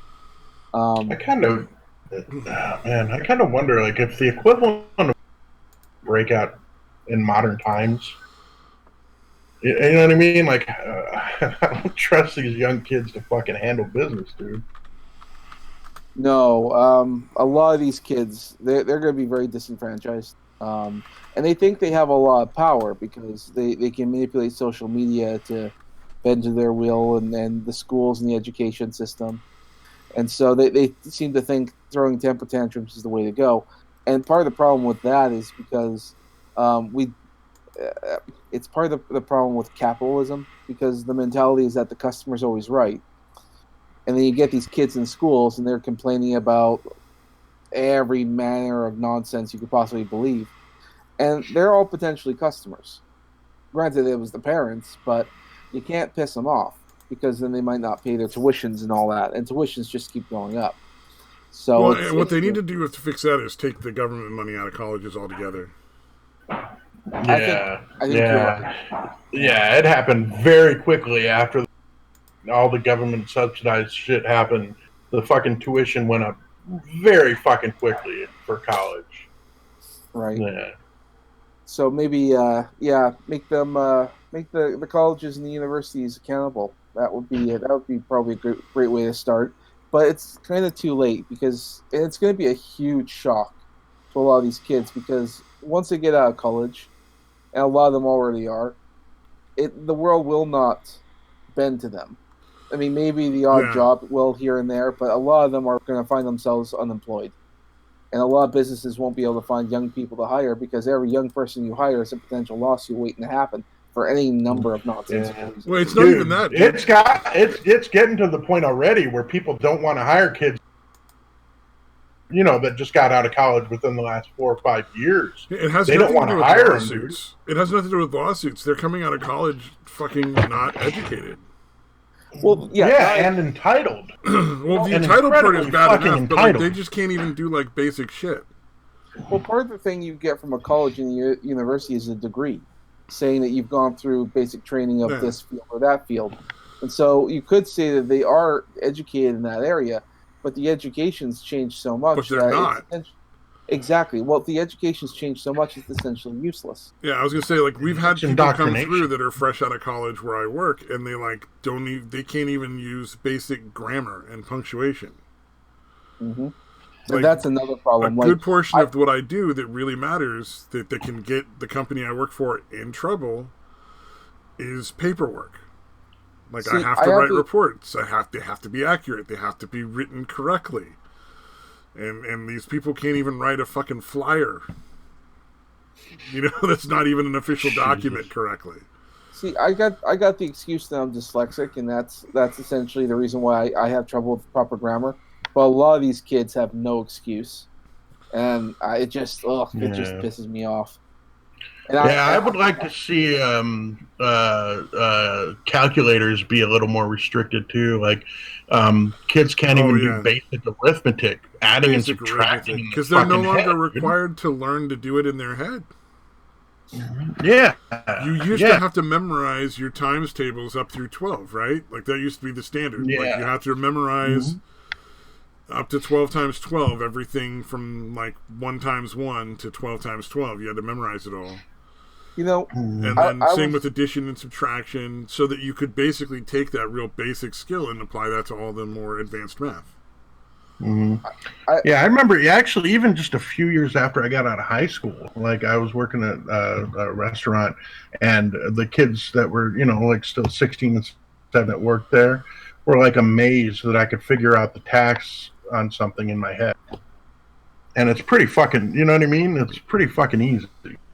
When it's 7 or 8%, and they were fucking amazed that I could do that in my head. Yeah. It's not that hard. Yeah. So they're but there's a chart right there. Because, there's fucking, a chart with the tax thing right there. But I'm I don't need that. It's fucking basic math. That's so it's been going on for a while, because I got out of quite a while ago. Every time Samaj starts to talk, you go.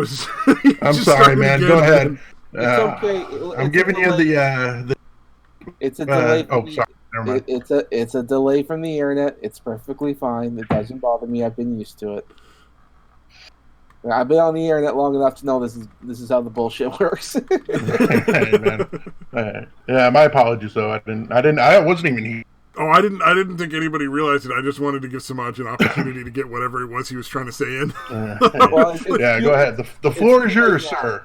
It's too late now. I forgot what it was. Oh no! You fucking asshole! You make me feel. I'm the asshole, but you're making me feel even worse about it. Dude. I don't. Well, you shouldn't. It's okay. It happened.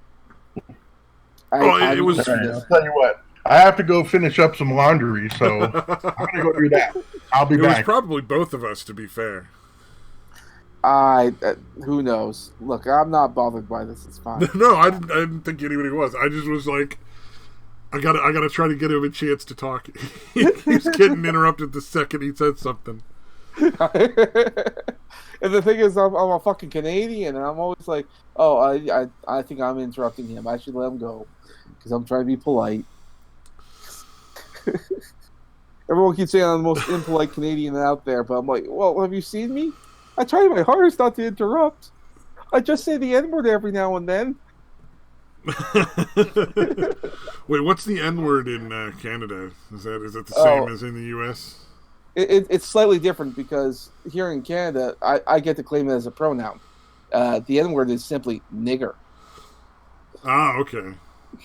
Which if anyone asks me, that is my pronoun.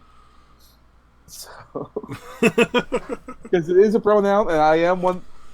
I can't remember what the percentage of black that I am. Cause there is a small percentage there. You can't tell it in my voice or anything, or even if you see me, but it's there. So I'm like, yeah. I get to say the N-word. I'm allowed to. But then you'll look at me like, but you're white. Uh-huh. Well, I would assume that since you guys didn't have slaves, you would be, free and clear.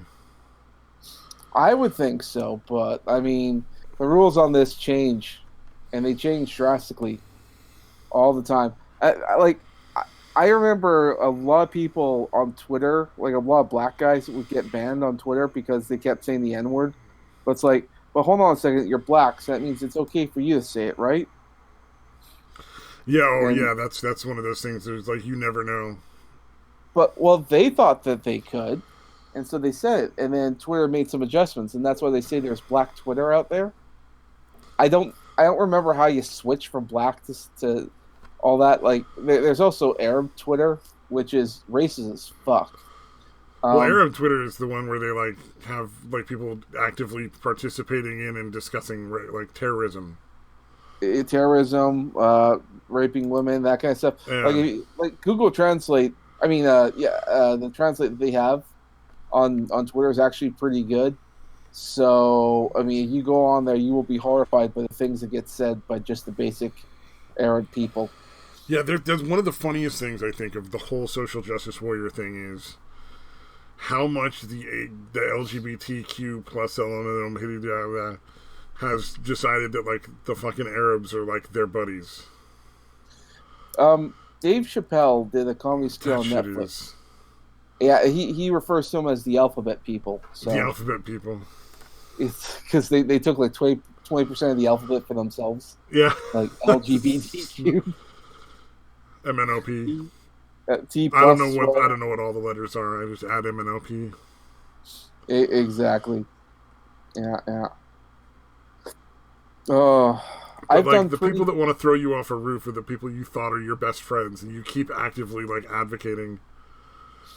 Because what was it? Recently, a guy got killed by ISIS, and Trump was like, he died like a cowardly dog or something like that. The typical political bullshit. And the fucking, like, was it Washington Post or something, did an article that talked about him as this, like, austere intellectual guy. And it's like, he's fucking ISIS, you fucking assholes. Like, he's not some austere intellectual, he's a fucking terrorist. Oh, so bizarre. Yeah. The world's a strange place. Well, you think if you're trying to pick an ally, you'd pick somebody that doesn't actively want to kill you. That would be the smart thing to do. I mean, or the logical thing to do at least. Yeah, so it's But fucking then that, bizarre. but then that can't even get mustered. So I don't know. Oh, and then what is it? There was another one that I thought was interesting. Um, I think it was like an article. It was like people made a big deal out of it. And obviously, it's not going to catch on, but it was like the New York Times or the Washington Post or one of those rags put out an article about how freedom of speech was great, but they didn't intend to have hate, like how like we should have hate speech laws in the U.S.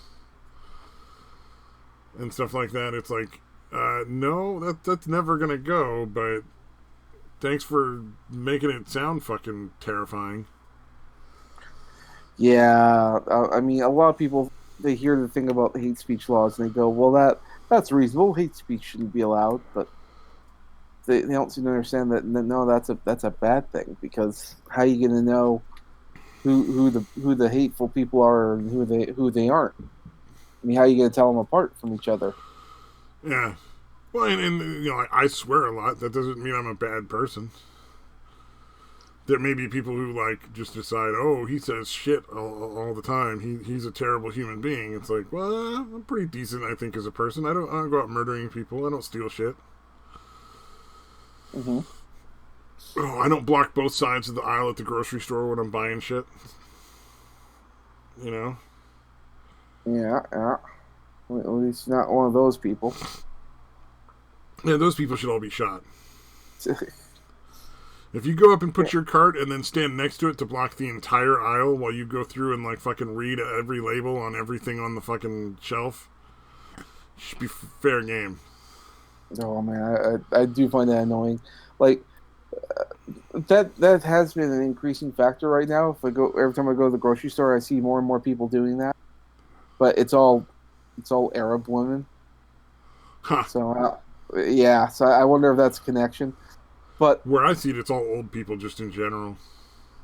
well, there was the other incident that I've ever seen. There was this older I don't know what to call her, like an Indian woman. Um, and I'm just walking by trying to do my shopping. She sees me, and she's wearing the rice aisle, and she snaps her fingers, looks to me, and points to me and says, "Boy," and then points to the rice. I thought, oh, she's trying to ask for help. Oh, okay. So I grabbed the rice and I put it in the cart for her. Usually I expect like a thank you, or then she just walks off. No, that's pretty fucking rude. The like snapping thing.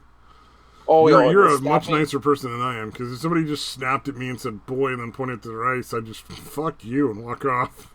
Sorry. I could have There's called no her a way in cunt. hell that rice would end up in my hands. That's for sure. I could have called her a cunt, but she probably wouldn't understand what I said. Because the only thing she could say is like, boy. Eh, it's not my problem. Well, yeah. You want to be in this country, you're gonna have to learn how to be polite and appropriate when you speak to people.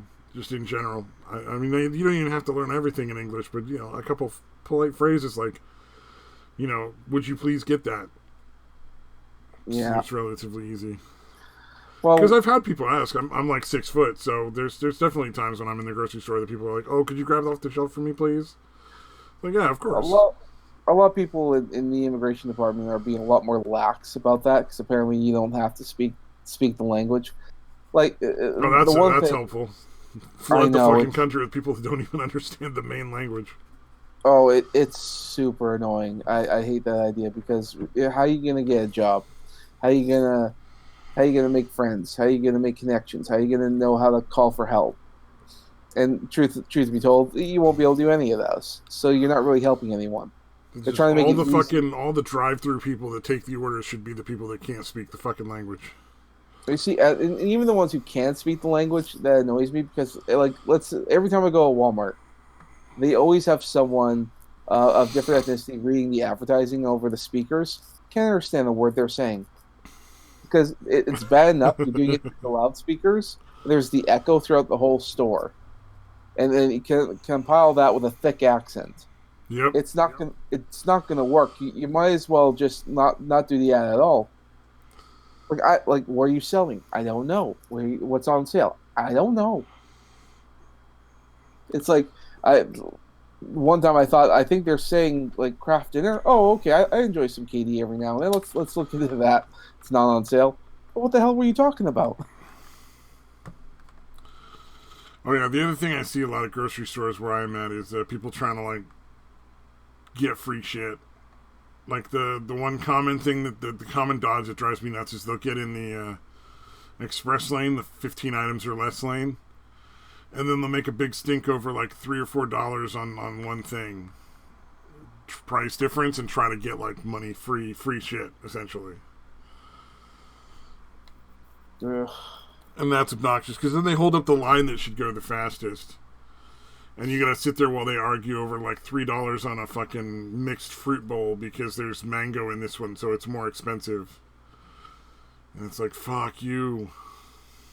Ugh. Like, you knew it cost more. You saw the fucking label. Why should you just get $3 in free fruit? Like, shut the fuck up, pay your bill, and get the fuck out the way. At this point, we're just nitpicking about like silly people and grocery stores. I say we kill them all with crowbars. I don't think it's gonna work. We can try. I don't think it'll happen. The funniest thing I ever saw, though, the one that I actually just stopped and watched for a little while, was this fucking old dude goes up to the mushrooms. Like, you know, like you can buy like prepackaged mushrooms, or you can buy just ones that are loose. He looked through every single, like, I assume he did eventually, because eventually I just had to go finish my shopping trip, but he must have looked through every single fucking mushroom in the bin. Like, he just sat there picking up one, inspecting it for like a minute, putting it back down, and picking up another one. Was it an older guy? Yeah, it was a super older guy. I think that guy is newly retired and bored as fuck. It's something, dude. I don't fucking know. I had to go up next to him and grab some like prepackaged mushrooms. Usually I get loose ones, but I was like, who knows what sort of weird retard screaming he'll do if I grab anything out of the fucking bin before he's inspected it. And I don't really want to fight off an old man in the grocery store. People tend to look poorly upon you if you beat up old men. Yeah, I don't think you want that kind of attention. See, I wouldn't feel bad. I just think people would, potentially attack me. Left to my own devices, yeah, I'll tell you exactly how I think about them. But then there'll be the backlash. You're like, okay, I guess I better not. Like, you made that old man cry. You're a bad person. Really, though? Did he deserve it? That's what you should be asking yourself. I mean, for all you know, he's a white supremacist. I mean, just leave me alone. Yeah. just rationalize it. He was saying bad things about Mexicans, and I got Mexicans in my family or something. Yeah. Play the race card. And then you get the assholes who think like even if you get them like they're obviously in the wrong or something, they'll still act like they're in the right. I fucking hate those people. Like, anyway. I really haven't ever seen people play the race card in public very much. I think the people who play the race cards for the most part are just online. Because I think that's the only way. I think I've seen it like once or twice in real life, and it didn't work at all. Like, the person just called him on it immediately and was like, you go fuck yourself, because this has nothing to do with what color you are. I think the only way that they can even come close to getting away with it is because if you do things online, it's a little hard to rebut, and if you do, I mean, it's through text. Oh, yeah, well, you can get a big mob that basically goes after him before anybody actually thinks or finds out any real information. Yeah. That's the problem with the online bully mobs is nobody finds out what's really going on before they just launch. Like, you should always say, okay, this person has this really dramatic and heart-wrenching story. What's really going on? Like, what about everybody else's side of that story? Because it's never going to be just one person telling you the truth. everybody's going to be lying and manipulating the story at least a small amount to make themselves look better, no matter how many times or how honest of a person they are. So, right. But no, once they say it online, you just got to fucking break out your fucking electronic pitchfork and just start stabbing. Don't look first. Oh yeah, because you'll be morally, better than most people because you have your little electronic pitchfork. God damn. Yeah, I don't know, man. Fucking... Dayquo, are you still there? He's watching. He's in the fucking audience now. Oh, is that what's going on? Oh, okay. All right. I'm not sure. He said he was doing laundry stuff. Yeah, that's true. I'm gonna have to bed pretty soon, so I guess I'll wait till then. Unless someone wants to come in here and amuse you. Oh yeah, hey, well, I think virtually anybody's welcome.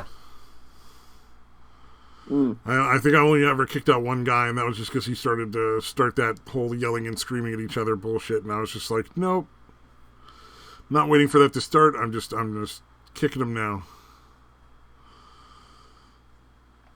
And then that was that, and everybody else is welcome. Okay. Really, the only rule is don't be a giant cunt. I'll do what I can. There's no problem. I don't think you have to worry. I am surprised Satan didn't come on here to be like, "Oh, you fucking survived the fire. I fucking hate you." Yeah, he's probably out somewhere. Well, I'll regale you with my little Halloween story. Oh no! It's nothing. Well, we'll see. So, I decided to treat myself because I rarely ever do, and I've always wanted to try this out. I grabbed myself a bottle of that Crystal Head vodka. I really hoped this was going to a hooker, but the vodka's good. That's a good start. Not leading to a hooker at all. So yeah, no, I got it. I was gonna make a little video of it, so I filmed myself drinking it and trying it out and pouring it and then taking some neat little shots. And I love the bottle. It's really cool. Oh, the bottle for Crystal Head vodka is great. That skull, I've got one that I bought specifically so I could have the bottle. I mean, it's so cool. I almost feel like everyone needs one at least. It's just something. It looks good. You can fill it with like colored food or something, or like good vodka. Yeah, like actual good quality vodka. Crystal Head vodka's not terrible, but it's not really that great.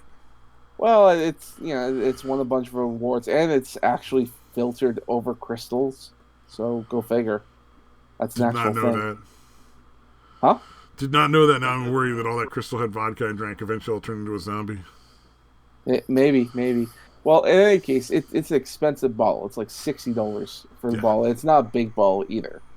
But hey, you know what? I thought I should try something at least once. So it's a good buy. Yeah, well, I had a shot, and then I mixed it with some pop and all that. I thought, okay, that's kind of cool, kind of good. And I sat down, watched Ghostbusters, and I went to bed. Well, that was my mistake because I left the bottle in the kitchen with my mother. What, did she drink the rest of it? Damn near. I woke up the next morning, and there's enough vodka left in the bottle for 2 cups. 2 cups. Two shots at least. That's how much was left. Wow, dude. And at the time I was fucking pissed. I was like, what? $60 a bottle. I had 2 drinks. Oh, dude, only 2 drinks. Only 2 drinks, and this was on Halloween, and I'm like, oh, God. Now, I wanted to be mad at my mom. I really did. Oh, but she was so hungover. I think she woke up partially drunk. And she's stumbling through his phone. I'm like, my mom, she's retired and all that. So I'm like, oh, I gotta be careful. I don't want her falling down and dying. Look how bad. That's when you wake up, you get the pots and pans together, you start going up and down the halls, banging them together. Oh, wake up, you fucking alcohol thief. I don't care if you're my mother. It was $60 a bottle. Oh, God. So that's fucking funny because my dad drinks really cheap. Like he primarily drinks vodka, and he drinks like the $10 a bottle Gorton's vodka or whatever it is. I'm not sure if it's, you'll find it anywhere else. But it's the real rock gut shit. And we can get for like $5 or $6 more, or actually usually only like $4 or $5 more, a decent bottle of vodka from Costco. And he just doesn't want to get the expensive stuff. It's like wine. He suddenly got into drinking like red wine. Mm-hmm. And I don't know if they ever had it in Canada. Probably they had it, but it's called $2 Chuck. It's the term for it. It's really shitty cheap wine that you buy by the case instead of by the bottle, because it's like $50 for a case of 12 bottles or something like that. It used to be a lot less, but now everything has gone up in price. But it used to be like $2 for a pretty big bottle of wine. Right. I think it was on election day. I went out and I downed an entire bottle of cheap wine. I'm not much of a drinker. At the most I'll drink like half a bottle of wine and I'm done for the night. But yeah. Trudeau got reelected, so I downed the entire bottle. I fucking chugged that thing. That was the weird part. Just couldn't get it in me fast enough. God damn, I do offer my condolences on that. Another fucking term of Trudeau. Well, I mean, minority governments in Canada don't last very long. Don't be surprised if you hear Canadians talking about a referendum in the next 3 to 4 months, or even after that, within 2 years, there's another election. Because minority governments. Oh, so it's not a set term like it is in the U.S., where like it's Trump got elected. That's 4 years. Period. Well, it's supposed to be, but the minority governments, like when they're at such odds with each other, it's like a type of civil war that goes on within Parliament, and nothing can get done. Like government will like go into a standstill, and the whole country will fucking suffer as a result of that. Arguably, when nothing is happening, is the best time. Is when government is the best. Maybe, and it could. Sometimes it's better that they just not be involved in anything. Well, and that's what could happen. Many people are predicting that we'll have another election in 2 years, just because things will be so severely bad. Or there'll be more scandals upon scandals found out. Like, remember I told you that it was fairly recently that it was discovered that two of Trudeau's best friends were convicted rapists. That's fucking disturbing. And if they contact them and they find out there's a connection that maybe Trudeau himself also raped women while he was in school, that could be a factor too. Yeah, if it turns out, if there's anything that even remotely hints at him being a rapist as well. I mean, the whole laundry list of bad things that Trudeau has done, and he didn't get like. Well, granted, we don't have impeachment laws here in Canada, which whoever gets elected next time, can we please put in impeachment laws? At least something in there. I mean, people are sick of hearing about that with Trump, but I mean, it's all nonsense when it comes to Trump. Yeah. But with Trudeau, fuck, we need impeachment. The only thing he can do is step down, and it's obvious that it doesn't matter how embarrassing he is, doesn't matter how much dirt you dig up on him, he'll never step down, which is not good. Yeah, that is a shame.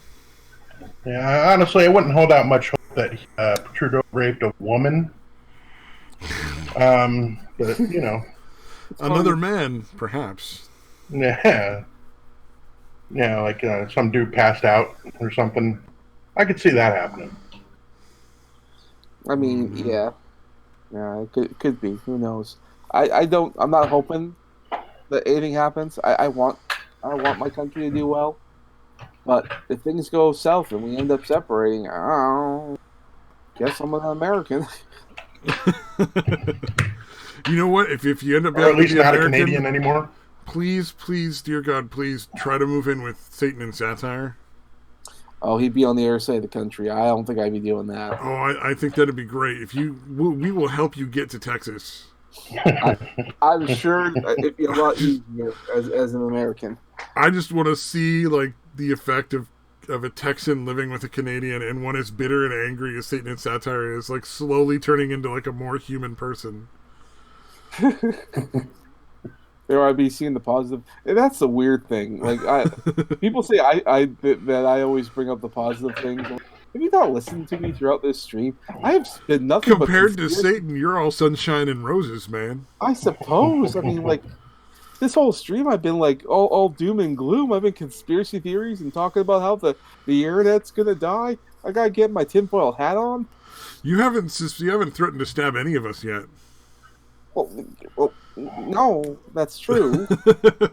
I don't have a violent bone in me, which is hard because I should. We'll see. So you've never met Trudeau? Fuck no. You don't have a violent bone in you? Get it? That's fair enough. Not that I'll ever do anything. I'll just violently voice my opinion to him. And Mad Metal Man's in Texas too. There you go. Oh, okay. And Opal. You can date Opal. Two artists. You have something in common. Don't know if I want to date Opal. I don't know if I can tolerate. I don't know if Opal is single right now. I haven't talked to her in a while. I think I don't know. I know it's difficult for single moms to date. So she used to be on a lot of streams, and I haven't seen her on a stream lately. That's true. That's true. She doesn't show up too much. I know she does show up to up to the K's morning streams every now and then. Yeah. I think her kid's getting too old. Maybe, yeah. I just wanted to see her find some way out of the house that she's in. I mean, dating or not, whatever. I just that was the one thing I wanted to see, is her be able to like move out on her own. Well, I mean, the only way that's going to happen is if she gets herself a man with some money, and then move in with him, and then be on her best behavior. So, I don't know. Opal seems like a nice enough person. Yeah, she is. She's fine. She even seems like she can cook now. That's an improvement. Oh, that's a fucking miracle. No, I mean, like I haven't been on Twitter since I got suspended, and I'm not sure I'm going back because it kind of felt like kicking an addiction, and I was like, I don't know if I want to go back on Twitter now. Dude, I haven't missed it, dude. Yeah, exactly. I have so much more time, and I there's so much more like I can do with my time. I've noticed that with a few people. They've been saying they step away. Like, I step away from Twitter all the time. That's why I have so many messages I have to get back to. Some messages I haven't answered in almost a year. Just because, I mean, stuff happens. Also, sometimes I get messages from people I don't want to talk to. Just because they want to commission me and they want weird bloody shit. Ugh. Trying to think of when was I last regularly on Twitter? Like, it's been probably a lot longer than that. Yeah, I do kind of want to get back on Twitter just because it's a good place to find news and to be abreast of like current events. But I think if I get back on, there's going to be a dramatically smaller amount of people I follow and like a much more like short period of time that I'm on if I'm on. You know how on Twitter there's every now and then there'll be like, they're kind of like ads, but they're like news related things. You know those little videos that pop up every now and then? There was one that was up recently that made me cringe and gave me nightmares. And they were trying to pass it off as a good thing. I don't know if you ever saw it. It's the one where they're talking about using human blood in cooking. Oh, spirit cooking and shit like that, yeah. Well, it's meant to be like, have you ever tried like a human blood sausage? They said it can be part of your daily routine, and I remember seeing this, and I just it was so horrifying. At first I thought, no, this is a joke video. It's and then you look at it, it's actually real, and it's got medical science and all that kind of stuff from actual kooks out there who think that we should start eating people. Only chickens can cannibalize with no long-term effects. I saw these. When I saw this video, it starts with blood. They talk about using human blood to make a blood sausage. I just I was so horrified when I saw that. Are they using their own blood, or what? Where are they getting the fucking blood from? Well, I mean, it was one of those vague because they'll play like happy-go-lucky music, and then they'll have images where they'll speed around people, and there'll be colorful text that comes up there and say it's not as bad as you think. That it's something like that, and it's one of Probably at least as bad as you think. It's one of the most horrifying videos I've ever seen in my whole life, and I can't believe Twitter allowed it. Because it's like a type of advertising. I mean, they've been trying to get you to eat bugs for a long time, and I scroll past. I was like, that's just more of that nonsense. But now they're talking about using human blood in cooking. Oh no, thank you. Because in the video they actually had they had a suitcase, and inside were like these blood packs, like similar like when you donate blood, and you stick it in your arm, and they said, because these didn't look like medical professionals, they look like just regular people sticking these little needles in your arm and taking out your blood, and then dipping, like putting it in like the frying pan or into the meat when you put it up there and put it into the sausage maker. When I saw this, it was one of the most horrifying things, and I'm sure Mad Mailman thinks this is probably pretty metal, but to me, this is the set.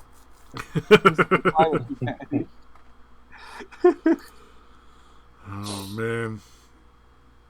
Like, do they not understand that there's a disease that you can catch from that? Mad Mailman actually says, "Don't eat people." That's my job. Don't eat people. Like. One of my favorite comics, it's an old one called Transmetropolitan. And in there's a chain of restaurants. And what they do is that they clone people, but they chemically change it so that it tastes just like human meat, like because it's cloned actual human, that kind of stuff. But it's actually edible. You can eat it and not get diseases. So if you want to, you can eat a human being.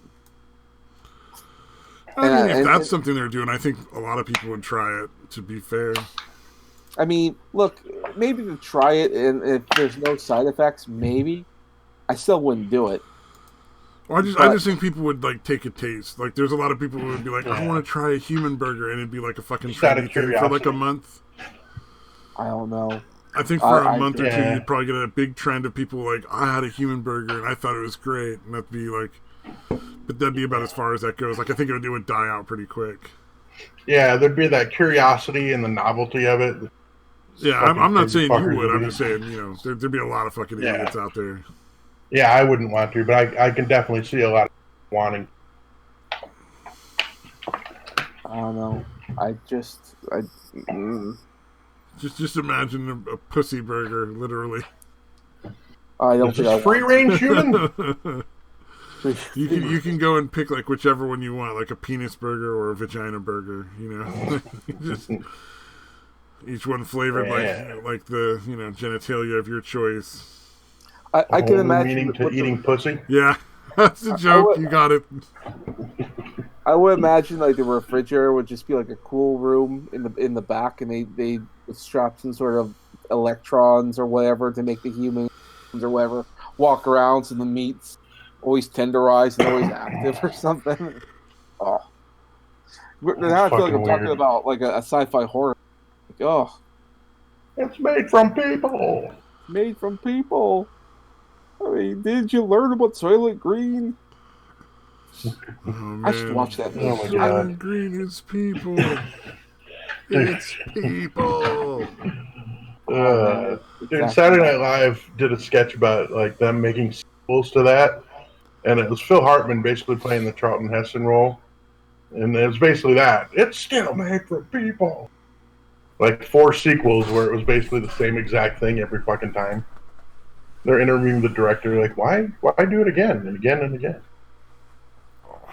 I swear to God, it's funny, dude. I know it doesn't sound funny. Well, I've never seen the original. Trust me. Mad Metal Man is saying Soylent Green was a good movie. I've never actually seen the original, I don't think.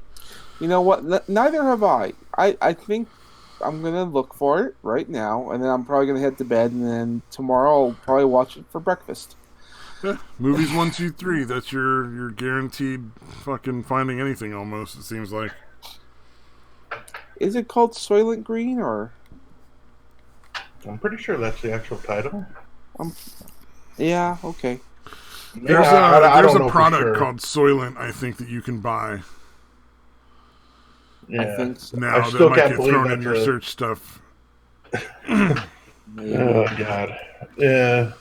Well, except in the case of Soylent, it's just awful. It is the name. That is the name. So it is Soylent Green. Okay. Yeah. You know what? I am gonna give that movie a watch. I think I should. Like after talking about the blood sausage, I'm like, yeah. Let's see the end results of this. That's true. That really is the only part of the movie that I am aware of is that it's made for people. Yeah. And even then, it's just the Phil Hartman character that I was talking about. Ooh, yeah, The Last Man on Earth with Vincent Price. Fuck yes, that was a great movie.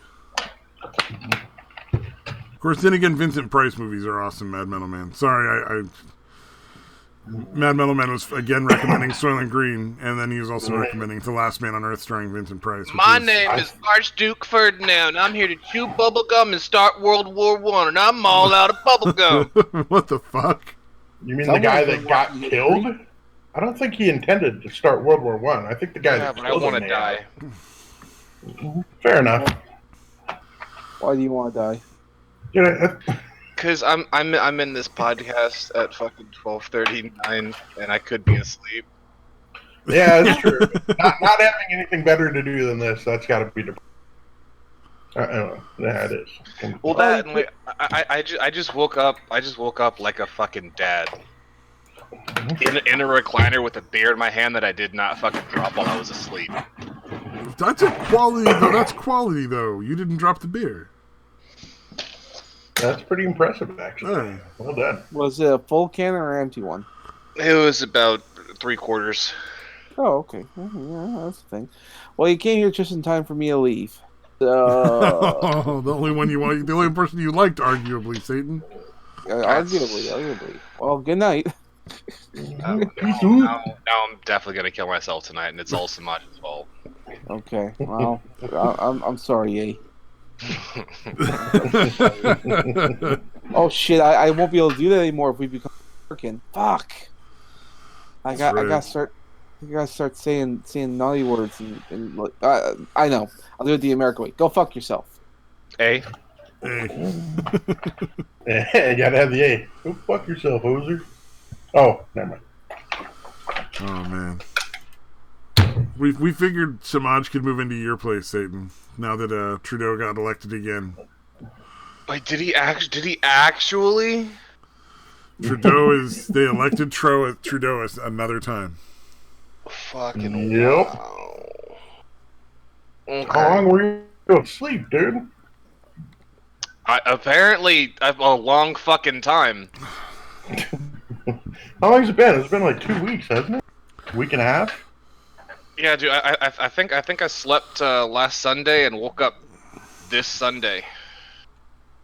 Nice. Damn, dude.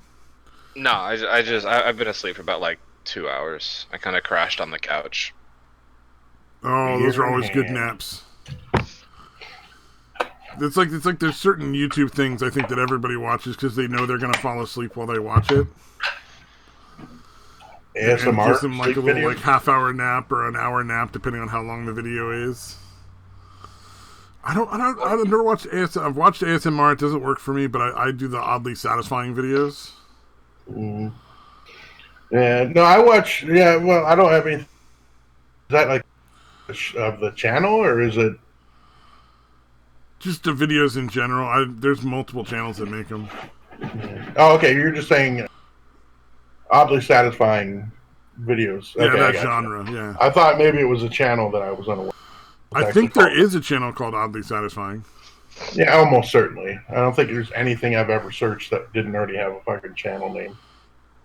But yeah, I don't know, dude. I'll do the ASMR stuff sometimes. A lot of times, basically, I'll find something like a topic that I'm kind of interested in, but not like super interested in, so that it doesn't get me like too engrossed, and I can just kind of nod off to it.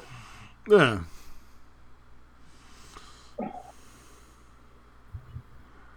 That's what I think. Okay. Ooh. It is okay. I made super fancy food according to my family. Because I don't think anybody's ever made glazed carrots before. So homemade glazed carrots. That was apparently like they were like, oh wow, they're getting fancy. Ooh, got a chef in the house. Wait, what are you glazing with? What kind of shit? I just put in like a spoonful of brown sugar and a little squeeze of honey. Mm-hmm. Oh wow, so actually like candy type shit. Okay. Yeah, just a little bit. You know, mostly it's like the oil and the butter carry the flavor. I mean, if you put too much in, you'll actually get like a candy layer on the outside, I imagine, if it cooks long enough. And carrots are already pretty fucking sweet. It's not like you have to add a lot of sweet. Indeed. I kind of only like carrots. Actually, no, I like carrots sometimes with like I like them in a stew with like just stew meat and like potatoes and carrots. Oh yeah, like well that's the typical thing. Most people use them like pot roast, stew, stuff they cook in a crock pot. There'll be carrots in there. Mm-hmm. Yeah. Aren't you glad you showed up, Satan? For this riveting conversation. I'm literally listening to about every third fucking word. Aren't you glad I survived the fire? Oh, not really, no. He was. Yeah, don't listen to him, dude. He was complaining that there wasn't a show for him. You wasted a perfectly good drunk by almost fucking dying, you piece of shit. No, actually, we should not have evacuated, in my opinion. The fire never got anywhere close to us. My house didn't even lose power or like gas or anything the whole time. Oh, but you lost Wi-Fi, you piece of shit. Well, no, they did the evacuation, and so we thought it would be like the last time. So we got the fuck out. We're like, let's get out of here. If the fucking houses are burning in Santa Rosa. And then the more I look into it, I'm like, no, that's not actually happening at all. Why did we leave it all? It's fucking nuts. Because last time, like, how close were the nearest houses? The last time, how close were the nearest houses? Like within a couple of miles. Yeah. Like less than 5-minute drive. Yeah, that makes sense, dude. Yeah, when we left that time, it made absolute sense.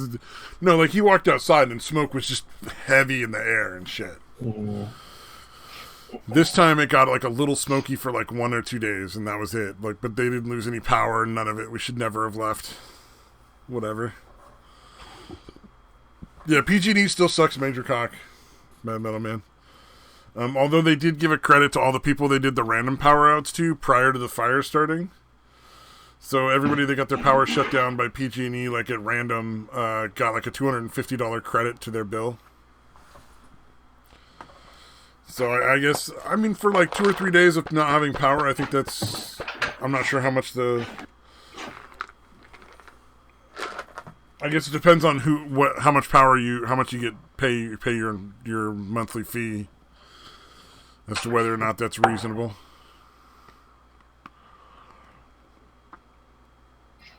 Yeah. Yeah. Mm-hmm. Yeah. Yep. Dang old Bobby. What about that Texas kid that they're fucking with his gender? Jeez. That's so fucked up, man. I didn't even watch the video. I don't care. Fuck the kid. Fuck the parents. Fuck the state. I don't give a fuck. Fuck them. Whoa, did you say fuck the state? Texas? Fuck the state is in... No, Texas is a country. The state is the U.S. Big T. Big T. Well, in that case... Oh, John it's happening in New York country, then. They're allowing they're not letting the dad stop a 7-year-old from transitioning. Why is that even legal? I still don't understand that. Like, nothing we have shows that to be safe in any way. Yeah, it's fucking ideology, dude. It's straight. It's fucking. There's no fucking common sense to it at all, dude. It's like the fucking anti-vax thing. Like, I get it. You don't agree with vaccinations. It shouldn't really be up to you. Like the whole point of vaccinations is they work it on a group level. It has to be everybody in the group getting it. Otherwise, it's just not safe. So, like, who fucking cares if somebody like watches some bullshit video on YouTube and says like, "Oh, it causes autism." Mm-hmm. Now I've got family members that believe that fucking nonsense. It's like, okay, well, you believe whatever you want. But as a society, we've decided that vaccinations are a necessity. Fuck off. Yeah, no, my mom likes to try to give me shit over that all the fucking time. Legit? So I just try up. not all.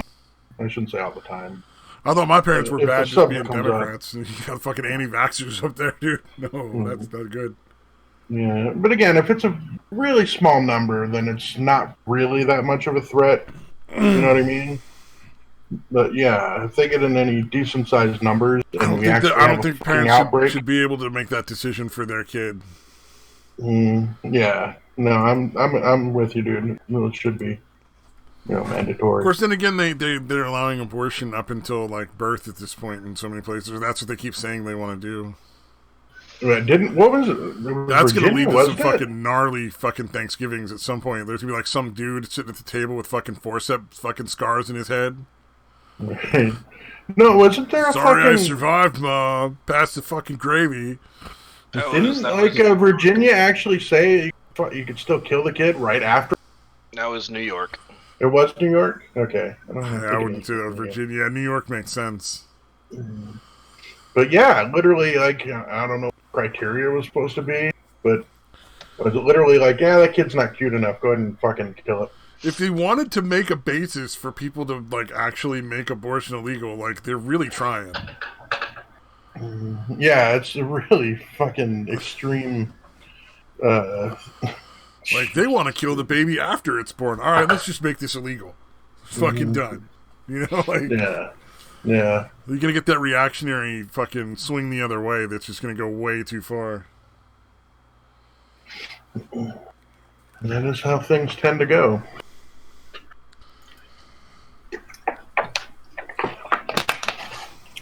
You're going to go one way or the other. Yeah, I would prefer that. You know what? We should just go back to the way things used to be. You know, all the old ways. The old ways are the best ways. Yeah, you want an abortion? You got to find some weird back alley person to do it. Yeah. Reintroduce slavery, but just make it useless people instead of like a specific race. Because we want to be like equal about it. That sounds reasonable. So, like, if you can drag a hobo back to your house, 95% of California, the entirety of the North States. You know, like, I'm just saying, like, if you were to go down to, like, you know, where the homeless people camp and, like, chain a couple of them up and drag them home, they're yours. Like, can we, you know, can we throw pseudo intellectuals into that? Yeah, I think coffee shops should be fair hunting ground. Yeah, it should be like a trap. Should be a fucking duck blind right outside of it, dude. It's fair trade coffee. And then they just pass out and wake up in chains. Right. No! Instantly a fucking tranquilizer in their fucking neck. There you go. How does everyone else feel about free trade coffee? I just think, you know, actually, if you just restricted it to homeless people, that would actually be pretty reasonable. Hey, at least they'd have a place to live. Yeah, so the problem solves itself. Unemployment would drop drastically. I mean, it wouldn't be voluntary employment anymore. But... Hey, room and board. Put a hunting blind outside of every Starbucks for Mad Metal Man. You just like put up like a cardboard hut and then cover it in like flannel. What is this? What is this supposed to be? Hipster bait? Yeah, it's like a hunting blind in front of Starbucks so that they don't see you when they're going in. The decoys would be like a mannequin with Wait, is it just like a second Starbucks on top of the first Starbucks? Yeah, actually, that'd be the best way to go. Oh, goddamn. All coffee in those shops are laced with strychnine. No. We want to get labor out of these people. At least more entertainment than just the strychnine death would cause. We could bring back gladiators. Yeah, that's far too humane to just kill them off. Yeah, we could bring back gladiators. Like just throw a bunch of fucking hipsters in a ring with a lion. It'd be great. Yeah, but he'd fill up on on hipster, and then you got all the other hipsters still running. Oh, but you gotta be careful. Much. Too many vegans would probably poison the lion. Yeah. I do like that the fucking the what is it, the Impossible Whopper or whatever it is, the fucking one that's not real meat. Impossible Whopper. Impossible. Yeah. I like that. That's less healthy than the actual Whopper. Let's just be clear here. Whopper didn't come up with, or Burger King didn't come up with this shit. They just partnered with Impossible Foods. Oh, is that what it is? Okay. Yeah. No, I mean, I don't care. Like, they want to offer like fucking vegetarian options. Go for it. That makes sense. It's good business. No, I actually tried the Impossible Burger like back when they were still just serving it in like food trucks and like pop up shops and shit. Yeah. It's not terrible. Yeah, I've had veggie patties. They're not bad. It tastes like a real burger.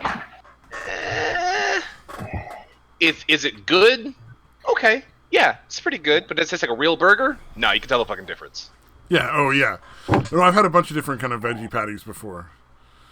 No, like that's the only one I've had that was good. Yeah, well, some of them are good, some of them are just terrible. The only veggie patties I've had that were like genuinely good were ones where I found recipes to make your own. So you were like, it just, you're making your own. Those came out pretty decent, but the other ones weren't, like, I don't know, some of them were okay. Like, I think the Morning Star were, like, not awful. There's a burger called the Morning Star? Morning Star Farms? Yeah, Morning Star Farms. I want to eat Satan Farms. Yeah, I know. I fucking know. What kind of edgy fucking I never left the 1960s fucking it's like a fucking piece of shit actually fucking made their place called Morning Star Farms. You see if I can find a picture of the packaging. Why not Lucifer Farms? Just go all out with it. Let's see. There's a lot of green. Oh, here we go. This is exactly what the packaging looks like. Yeah. Why not just call it Against Nature Farms? Oh, I don't know. Yeah. Is it so you said the Impossible is actually less healthy than just it's a less regular healthy meat than Whopper burger? Whopper. It's like higher in calories and fat and stuff like that. That's fucking funny. Well, I mean, it's supposed to taste like meat, not necessarily be a healthy option. Although I think people will call it a healthy option on their own. I think. Yeah, I would assume it. Well, there are people who think that just because it's fucking vegetables that it's healthier. Yeah. Like that's not always the fucking case. Well, I mean, for instance, like carrots, like fucking carrots are not great for you, like as far as like a vegetable. Or like corn or peas, they're all just like carbohydrates. Yeah, potatoes. Hey! I will not let you be first name of potatoes. Fuck you, sir. Oh, I fucking love potatoes, dude. How dare you? Yeah, it's honestly the main vegetables I eat are the ones that aren't really vegetables, like nutritionally, like fucking corn and fucking potatoes.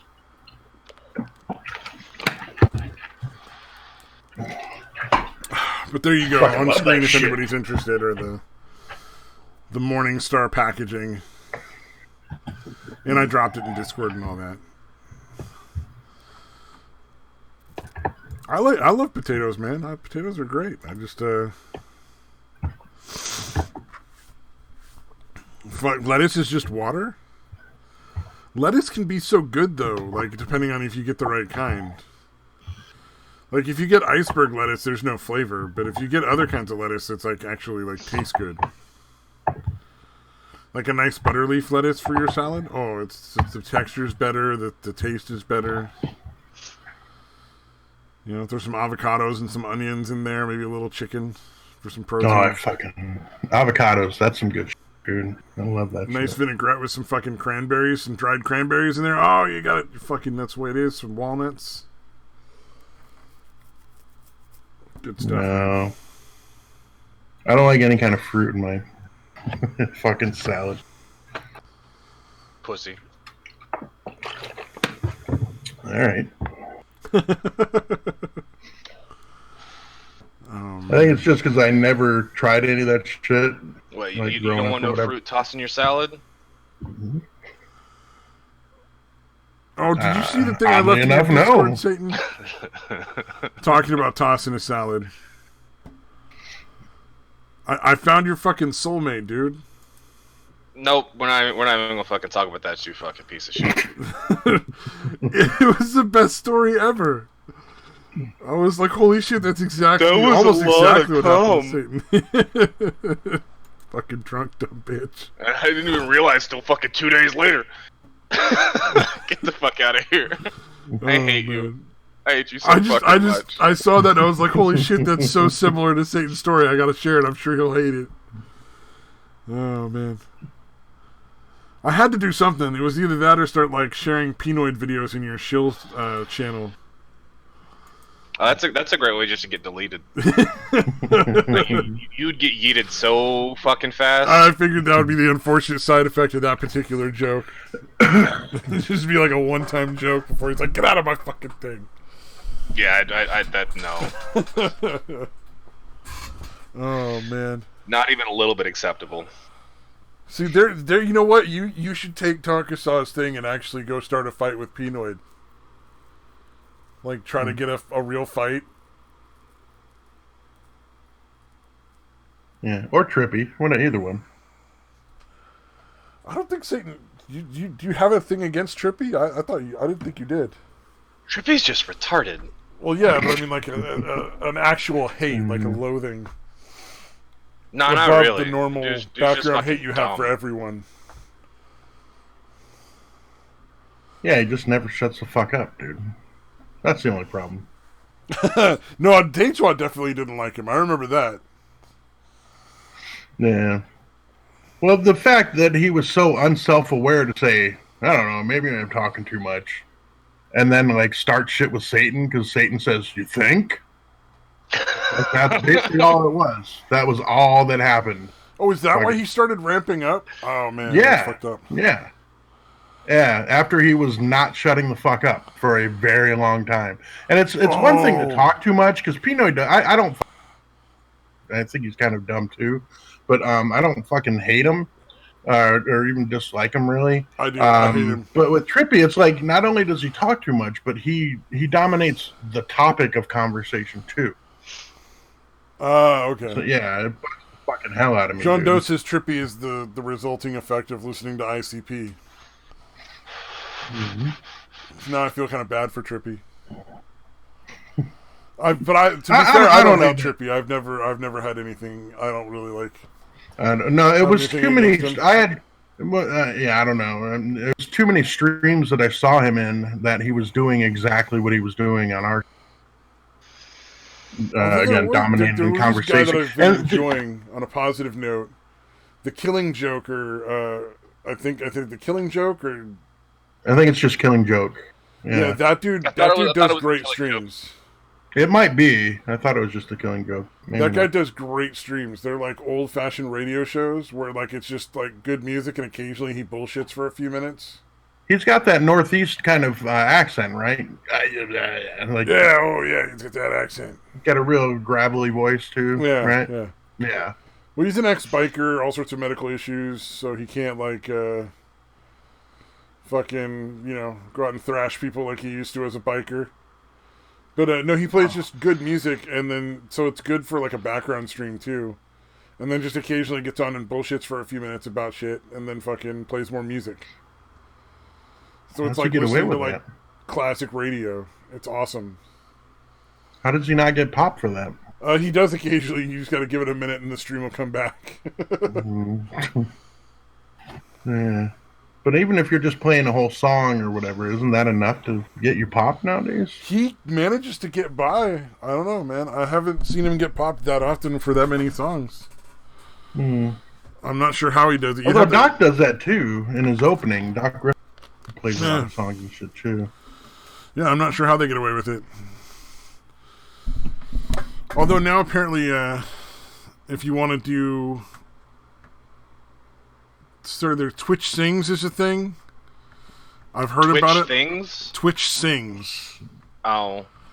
Okay. So now it's like an actual thing you can download or something and run. I've never broadcast on Twitch, so I don't fucking like know any of it. But I'm guessing that's a thing where they do like people singing like karaoke and stuff like that. From what I understand. Right. I thought you said Lily Sing for a second, dude. Like, fucking, I hate her. I hate her so much. Somebody fucking kill her. Yeah. Have you seen any of the clips of her fucking show? That's fucking horrible. It's like historically bad. Like, it might be one of the worst shows that's ever fucking happened, dude. I don't know why anybody likes her. She's just so obnoxious. Yeah. I really... Fuck, she managed to get 14 million fucking subscribers. Doesn't seem natural. Yeah, she was a YouTuber first, right? Yeah. Yeah, Superwoman was her fucking handle or the name of her channel. Mad Metal Man, as you said that, said, no, super cunt. He's like right on it. Oh, God. But, dude, it's... yeah, a couple of the channels that I watch, dude, they fucking clown on her fucking relentlessly, dude. It's so fucking bad, dude. It literally seems like they're recycling jokes from the 90s, which is really fucking weird. Yeah, I don't know what the fuck is going on with that thing, dude, but it's just fucking horrible. That thing? How dare you, sir? We're talking about Lily Sing, the thing. Yeah, fucker. It rhymed. Lily Sings The Thing? Is that a song? The Thing? Yeah. How long should we wait before we do a karaoke stream for this channel? In a desperate bid to see. I'm getting roughly never. Roughly never? You guys think never? Okay. That's about what I'm thinking. Enough. Roughly never. Oh man. Yeah, you keep that in your little fucking VR chat thing that you do there. That is one of my favorite things to do in VR chat, but only because it's like 10 people at once making just god-awful noise. Yeah, I can almost get behind that. Fucking singing as horribly as possible, which for me is not a challenge. I can just sing, and it's going to be horrible. There's always one or two people who are like, oh, want to fucking, like, the people that, like, show off. Call it? Where they do that voice warble thing. Like a falsetto? Or like a... Where it, like, goes up and down. It's like a warble. I can't think of it. God damn it. Vibrato? Here you go. I was like, I know the fucking word. I was in band. I sort of like a vibrato, yeah. Yeah. But it's, like, super, like, it's not like a natural vibrato. It's one where they, like... You so it's not like what you can tell somebody who's really good at it, like fucking Meatloaf does a vibrato, and it's like, oh shit, that's awesome. And then Katy Perry does a vibrato, and you're like, oh, that's fucking that's After Effects with fucking Apple Studios. You know, like auto-tuned, yeah. But they sound like that, like they've got like fucking voice changers or whatever that they're using. But most people just belt out, like, Don't Stop Believin' together. It's like a big group, and it sounds god-awful, and it's fun. What, you don't want to stop believing? Yeah, hold on to that feeling.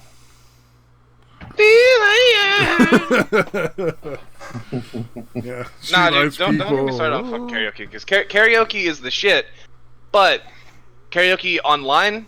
Not so much. VR chat karaoke is pretty fucking entertaining. No, man. it's awful. You already accepted it's awful. Just let it be awful. It's entertaining because it's awful. How's that? Jesus Christ. Oh no. No, we're good. It's all ending.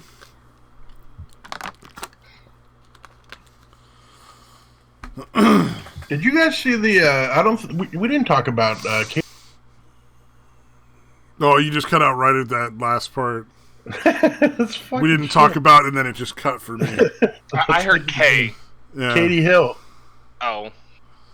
Who's Katie Hill? She's fucking dude. She's from your state. The bitch that was having like threesomes and then fucked one of her staffers. Oh, that's her fucking husband funny. put out the revenge porn shit. She just she had to resign. But in her that's resignation, but in her resignation video, she's like blaming her husband for fucking other people. Yeah. Basically, I'll find the video and send it to you. But yeah, she's basically taking no fucking. It's not because I was abusing staffers. It's because of revenge porn. It's like, no, it's because you were abusing staffers. Yeah. Nobody's making you resign because your husband's an asshole. Which I think she's awful and her husband's awful too. It seems to be the case. But yeah, she basically,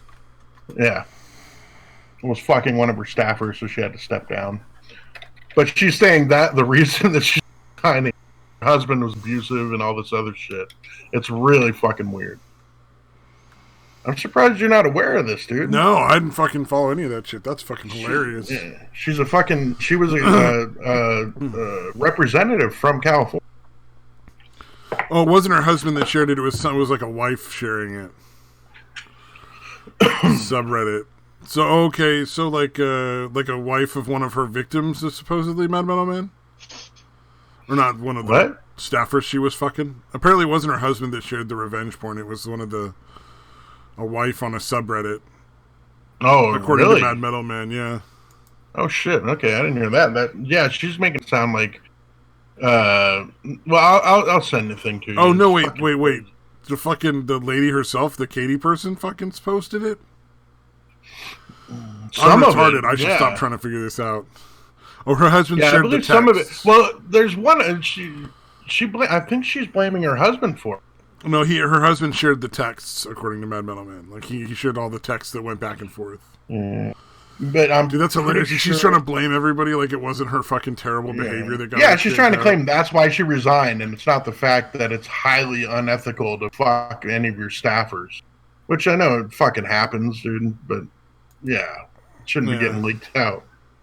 Yeah. Just again, no accountability, no personal responsibility. Well, I mean, that's fucking politicians in general, though. Yeah. I think the funny thing is how many people are like, oh, that's the left or that's the right. And it's like, no, they're all fucking bad, dummy. Yeah. Like, occasionally you'll find politicians that are like, that actually are working for something that you want, but it's few and far between. Yeah, and I'm going to go out on a limb and say she was not the only fucking person that is fucking one of their staffers. Oh, right. Yeah, absolutely. Like, not even a little bit. Call me crazy, call me conspirator. Yeah, that's fucking hilarious. Though. Yeah, in fact, I would be surprised if that wasn't at least 90% of congressmen. And the only ones that aren't are the ones that are just too old to fuck. Yeah. My dick don't work no more. Although even for that nowadays with the Viagra and the Cialis.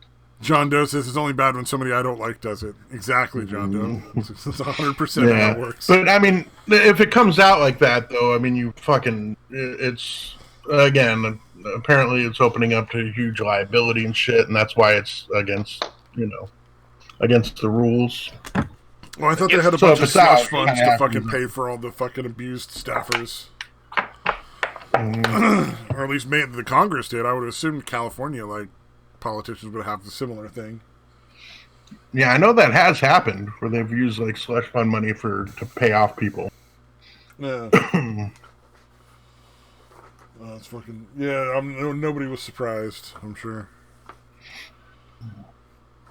Oh, you know what I did try that I hadn't had before this last couple of weeks that I found out was actually not terrible? Spam. What's that? Dude, I never did had too. Spam. Like literally last month. I keep forgetting to bring it up, but yeah, it's not bad. It's slight for me. It tastes kind of like similar to corned beef hash. Yeah, that's a good comparison. Wait, Yeah. what are you saying? I still didn't hear the word. Spam. Oh no. I'd I'm never out. tried it before, like a week or two ago. Yeah. You gotta fry it though. I can't imagine having it raw. You gotta fry it real good. Yes. Yeah. Same here. Yeah. I literally cut it in thin slices, dude, and fried it up. Pretty good. Yeah. Not great, but it's good. Like if you were out of food and there was like a can of Spam, it'd be like, well, I guess I can eat that. Yeah. The consistency is like shitty cat food, so that's why you kind of have to fry it up to kind of firm it up a little. I looked it up. They have a Spam spread. Oh wow! Which I can only assume is just the worst. Oh fuck! I mean, the consistency of Spam, you could make it into a spread pretty fucking easy. I don't even understand why they had to do that. Yeah. Yeah, like it's pretty barely held together as it is. I mean, it's already about the same consistency as deviled ham. Oh, John Doe says she was only doing research for an upcoming bill on marriage fidelity, like the preacher who got caught doing meth and fucking young male prostitutes. I just had to, better serve my constituents. Oh, goddamn. Yay. Oh, I'm amazed my coworker stayed there. I guess they got rid of the fucking couch that the other guy who does overnight sleeps on usually. And I assumed he would just fucking leave immediately. Because he has like 2 or 3 other jobs already. But it's after 11 and they didn't call me, so I'm guessing he either stayed or somebody else took the fucking shift. Oh, god damn it. Fucking stupid Band-Aid. Yeah. I forgot about the Band-Aid for my flu shots. I'm scratching my shoulder. I'm like, the fuck is on my arm? What did you eat the Spam with? Mashed potatoes. Oh, okay. I had mine with eggs. Which is pretty good. Well, that'd probably work. I was just testing to see, like, for setting aside like emergency food. Like, if it was edible, if it was something that, like, could go in there. Because you can get the little fucking retort pouches. They're pretty fucking light. And they last forever. Like tuna. How long is Spam good for? Does it say on the package or whatever? Let's see. Here's one that's at 2022. Yeah, that's so 2 good. years, that's pretty decent, yeah. And then if you get like those freeze-dried rice sides or the fucking mashed potatoes, the where you just add water. Yeah. Those are fairly easy to put together into like meals with like fucking tuna fish or Spam or whatever. Yeah. Just include like a multivitamin because otherwise you're not getting any real nutrition out of any of that. Yeah. You know what's ones the mountain. Those ones are actually not bad. Yeah, but they're so fucking expensive compared to like making your own version. Yeah, for sure. Because I can get a fucking little like packet of Spam and a fucking thing of mashed potatoes for like $2 or $3 all told. Right. And fucking have twice the amount of calories as a fucking Mountain House meal that costs like $20. Yeah, I was just surprised that it actually decent because most of that shit and I'm not buying it. My mom buys that shit when we go camping or whatever. Oh, for Spam? Yeah. Or no, the Mountain House shit. Oh, the Mountain House shit. Yeah, I was gonna say because I remember like my dad used to eat Spam like every once in a while, and then like a camping food we would get is Spam, and then like I'd never touch it, but and the other one was spray cheese. When we go camping, like spray cheese and crackers. Yeah, like the fucking Cheese Whiz. Mm. That I liked. I don't know why I would never touch Spam, but a spray cheese was alright. Yeah, that's weird though that both of us basically tried it with. Yeah. After nearly basically 4 decades of not trying. Well, apparently fucking spam Japanese fusion is real big in fucking like Hawaii. Oh yeah, no, spam is huge there. Yeah, like they take the fucking a lot of Japanese style food and like mix spam in instead of whatever the meat is. Because there's a Hawaiian barbecue place in town you can go to. And they'll serve you up all these fucking like weird kinds of like spam sushi. Wow.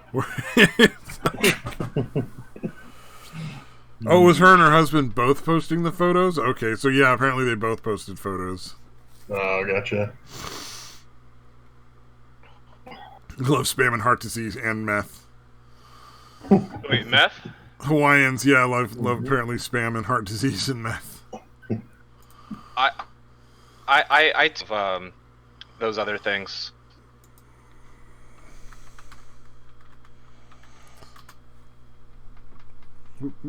Yeah. It's a pretty nice place to be homeless. I would imagine. Hawaii? I think so. I think the temperature's always like it rains a lot though. Yeah, but I think pretty much year round, like it's not really super hot, right? A pretty reasonable temperature, I believe. No, but it's always fucking humid, so it could be fucking 50 degrees outside and you're still gonna be sweating down your crack. All I remember from fucking Hawaii was the peeing frogs. Fucking what? Frogs? Well, I was when my family went to Hawaii when I was a kid, like fucking real little, and I would go out and catch frogs in the fucking like you were never back little. of the hotel, and they had like little grass spaces near the pool, and every time you'd pick up the frog, you'd just start peeing. So that was kind of a fun game. No, you hold it away from you. Well, after the first time. Well, you go straight down, so when you pick up the frog, it's not like going at you. Shut up, dude. Sorry. I don't want to ruin your fucking fun. Stupid joke. But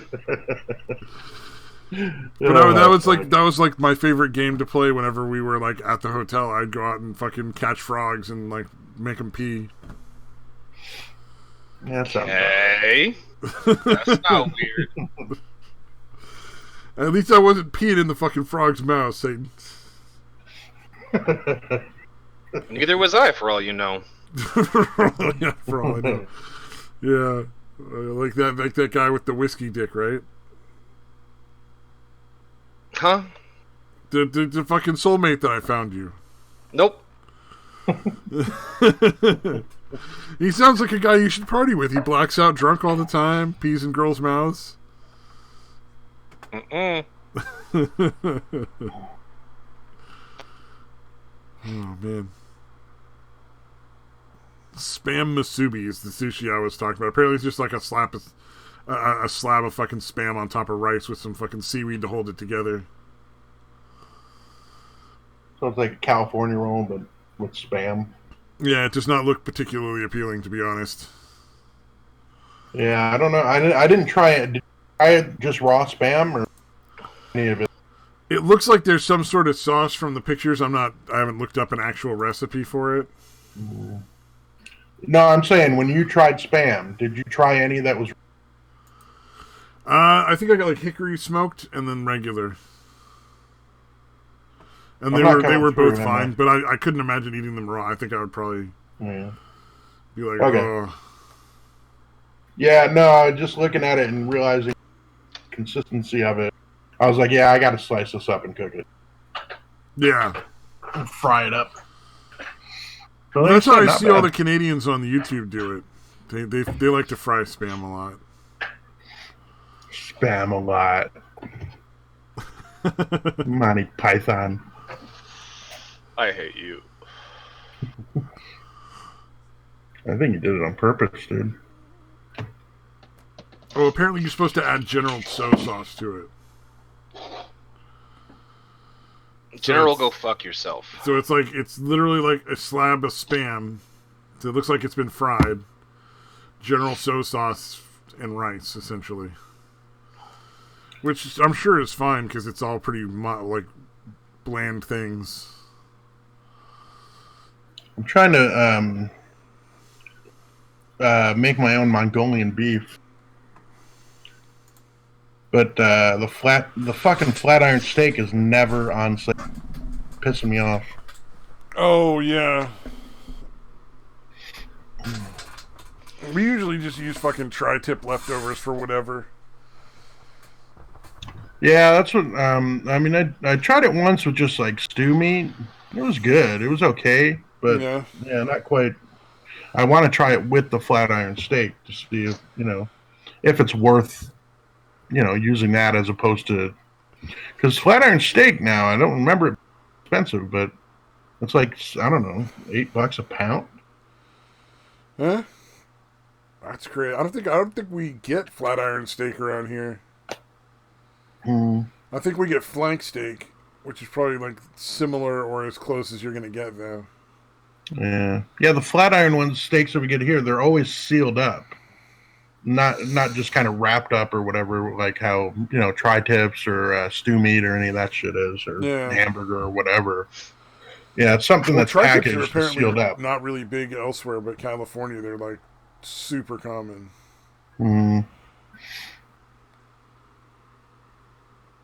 Yeah, no, I think we usually have it here, but yeah, it's definitely something that most people use regularly. Okay, so yeah, because tri-tips, I love the thing I love about tri-tips is that there's so many things you can make with like the leftovers. Like we had tri-tips when we got back from fucking the hotel that we evacuated to, and then fucking did burritos like the next night, and fucking mashed potatoes and gravy with like bits of beef in it and mushrooms. Stabby took what was left and fashioned a vagina out of. It's great. Tri-tips are fucking awesome for everything. Sorry. That wouldn't surprise me. Not even a little bit. Stabby's not commenting. Oh, what? That I didn't fuck a tri-tip? I assume people will understand that I didn't fuck a tri-tip. Yeah, you want to assume that kind of thing.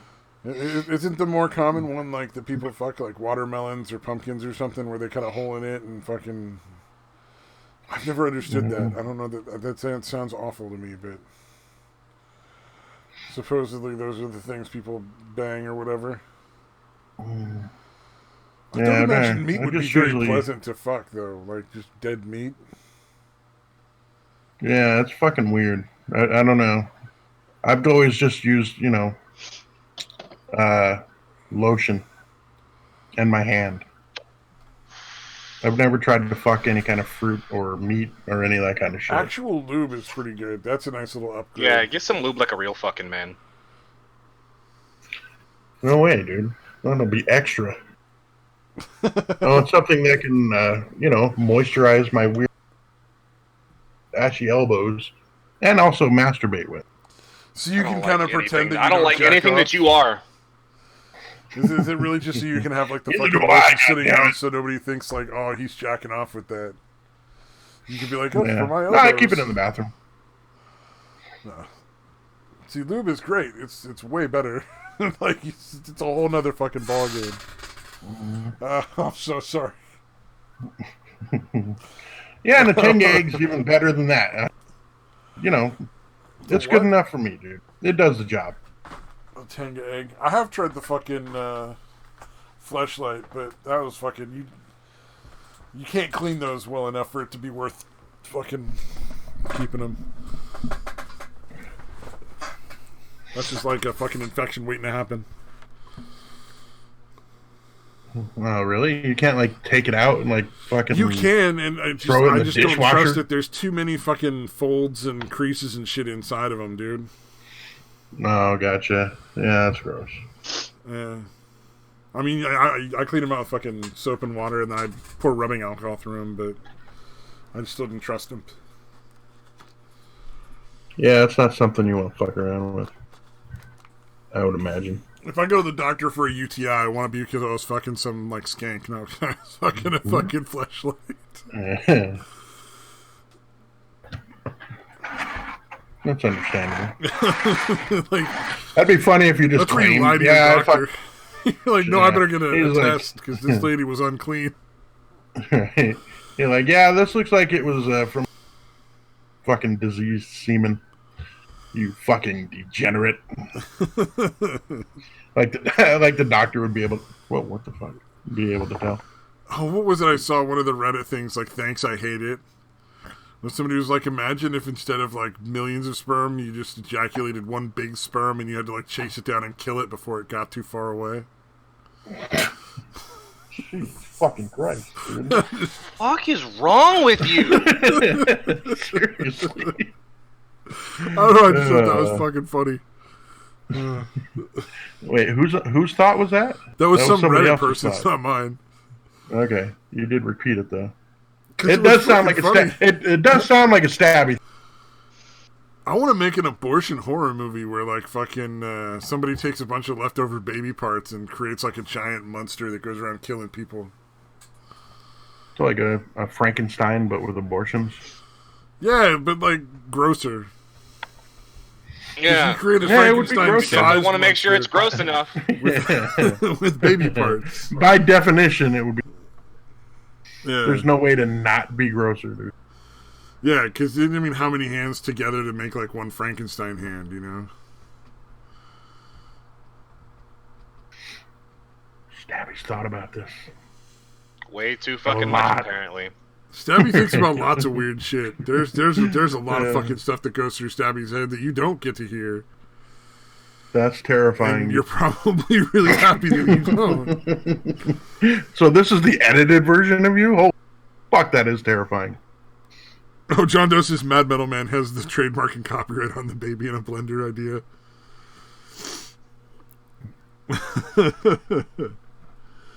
Oh, man.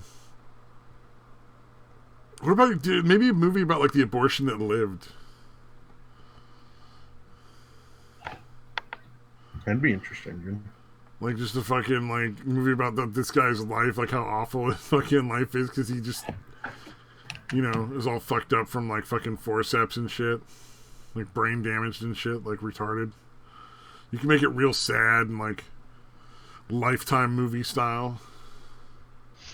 Holy shit, dude.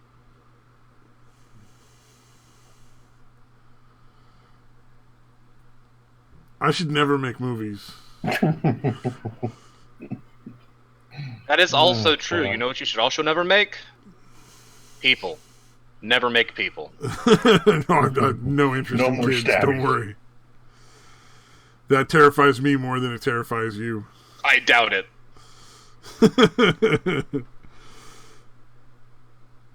Oh, they call the abortion that lived goes by different names. Child's Play and Home Alone. Oh, man. Fuck. Alright, I finally found that Katie Hill video. And since I can't send it to your fucking Twitter, I'll post it here in the Discord. I'm not sure I want to go back to Twitter. My life is so much nicer without Twitter. I'm telling you, dude. It's been years since I fucked with that. Oh, I thought you found her porn. I'm so much happier now. Oh. I was kind of a little concerned. I was abortion like, porn? Is this gonna be like Katie Hill porn? Like, I don't want to watch her like banging other dudes or whatever. Of course, I pictured her looking more like Nancy Pelosi. Hi, I'm Katie Hill, and last night I announced the most difficult decision of my life.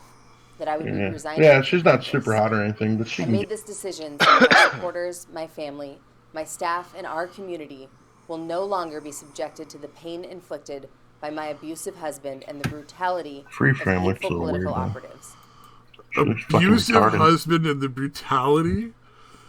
Yeah. Oh, are you listening to it? That's so funny. No, I just wanted to get a couple seconds in, but that's fucking funny. Oh, yeah, no, she starts in with the bullshit. It's all the evil Republicans and her abusive They posted pictures of you fucking cheating on him. Like, that's not really brutal. That's just kind of like fucking how that works now. Yeah. Right? Well, she also claims that, like, that the pictures were taken without her consent or some bullshit, which is fucking ridiculous. Especially, dude, there's one. She's looking at the camera and smiling. Yeah, dude. Yeah, and one of them, she's like fucking bong rip, and I haven't seen these, but from what I've heard, it's basically like she's the only one in the picture. It's basically a fucking selfie. Oh. Okay, and I'm gonna go ahead and quote something that my grandma told me a long fucking time ago. Nobody accidentally takes a bong rip. Like, nobody accidentally gets high. Like, you keep saying that lie, but nobody accidentally gets high. I slipped and fell and took a bong rip. It's the damnedest thing. Oh, yeah, like she's smiling in the fucking camera. Oh, that's so funny. Oh, shit, did you actually see the picture? There's one where she's like all kind of like looks like she was already pretty fucking high when she started the bong rip, and it's like it doesn't show anything though. Yeah, is it? Does it look like it was basically a selfie though, or does it look like somebody else at least took the picture? She's very aware of the camera, like that's clear. Yeah, like, yeah. Those pictures were taken without my consent. There's one where she's just naked in a chair brushing some girl's hair. Yeah, that's right. I forgot about that fuck, shit. But yeah, literally, she said without her knowledge and without her consent, dude. There's one of her sucking a dick, but I can't tell if that's like photoshopped or real. Yeah. Well, apparently, her and her husband had a weird threesome relationship with somebody. There's pictures of that, I think. Oh, okay. That's fucking bizarre. I just, honestly, like, I don't really care. I just think it's funny. Like, those fucking crazy people. I love that she called it brutality. Like, he posted pictures of her cheating on him, and it's brutality. I'm like, yeah. I wish people would stop doing that. Like, just... No, she's the victim, don't you understand? Yeah. Poor victim. I think that they've done a pretty good job scrubbing most of it, because I'm having a hard time finding any actual pictures.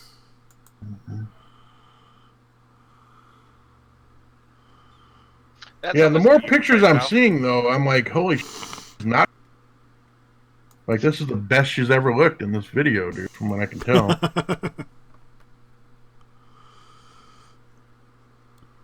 Oh my god, that's fucking hilarious. And there's a California, was she like in actual like federal Congress or like just California Congress? No, she was a U.S. She's an actual House of Representatives? Oh, wow. Yeah, she wasn't a senator, but... That's still a pretty fucking lucrative position to fucking lose over a bunch of fucking dirty photos. Right. I don't know why she would have stepped down. Damn it, I'm using DuckDuckGo and it's still not showing it, dude. I think she probably paid somebody to scrub it. Or somebody just did because it's politically expedient or whatever. I don't know. Right. Kind of too late for all. Like, dude. She fucking resigned. She's not coming back. Although it is California, so... Yeah, don't fucking count that out. And in like 2 weeks, nobody's even gonna remember her fucking name, and she could go back to being a fucking congressperson. I don't know why she didn't just weather the storm. It's kind of... I think Pelosi like basically told her that she had to. You know, basically said like, we're not gonna back you on this. You have to fucking resign. Which is for a Democrat, that is pretty shocking. Some fucked up shit, and they're like, nope, not resigning.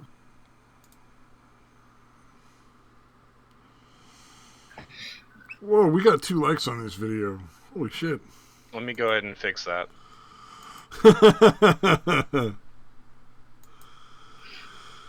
No, John Doe, you're not the only one who doesn't care about who fucked who. I really don't either. I mean, unless it's a case where, like, there was valid evidence or, like, claims that, like, Bill Clinton actually raped a few people. Is he cutting out for anybody else, or is it just me? I think it's just you, because you're bad, and you're bad at things.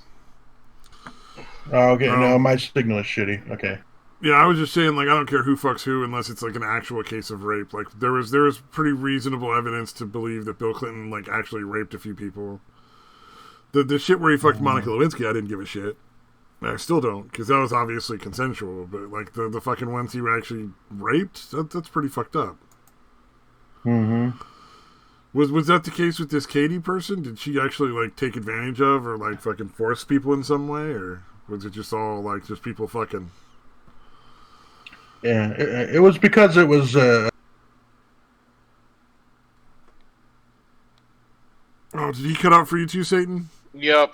Okay, just as soon as he said it was because of, and then boom. It's because the person was a staffer. Oh, just because it was a staffer that he was fucking? Okay. Mm-hmm. Yeah. Apparently, it opens up for huge liability issues and all this shit.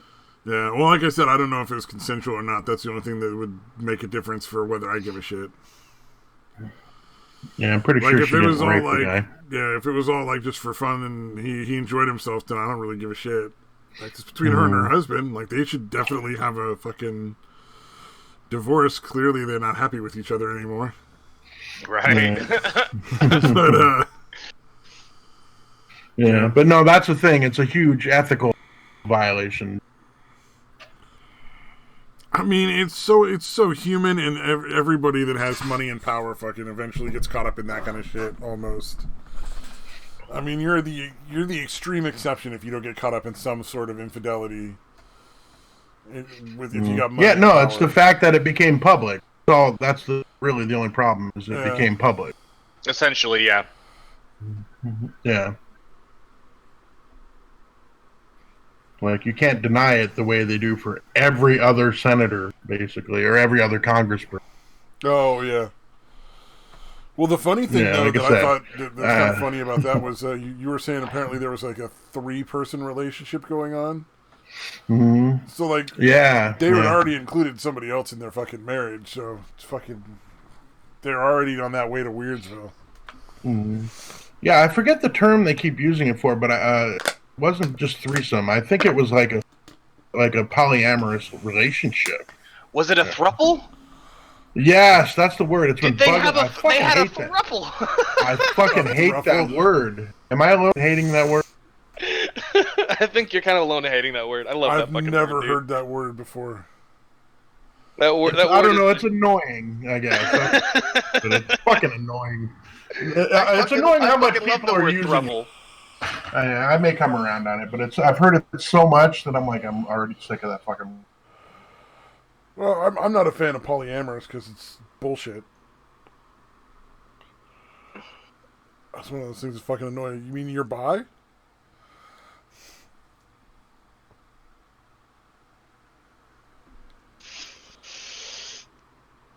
Yeah, what is they're all just greedy. It's a 3-person couple. Oh, okay. Thruple. Whatever people want to do, man. None of my business. I learned that word from Shameless. From Shameless. Oh, I keep wanting to get back into that series. I started watching it, but I just kind of drifted off. Started watching other shit, but it looked like it had a lot of promise. Did they get really degenerate in that? Oh, yeah. Especially Frank, the fucking dad, the William H. Macy character. Yeah.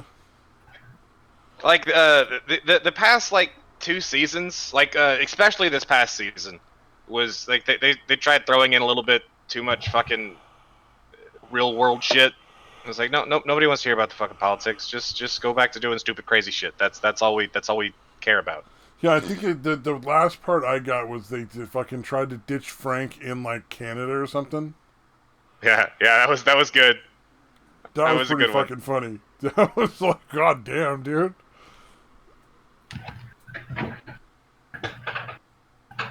Wait, no, and then it looked like Frank might start banging some girl, like some fucking 16-year-old. Or something. Which time? Well, it was right after the storyline where they tried to get him into there. He moved to some other lady's house. And she gets off on taking care of people. Yeah, and it's like her daughter or something. Yep. Does he bang the fucking 16-year-old? Yep. God damn, dude. That's fucked up. Okay, so that gets real fucked up. Alright, cool.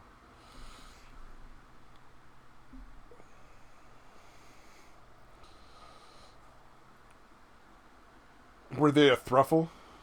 No. Okay. the only throuple that was in the show was V, Svetlana, and what's his dumb fucking name? Kevin. What's his dumb fucking name? Yeah, V, Svetlana, and Kevin. They were a throuple. Oh, that sounds so fucking annoying.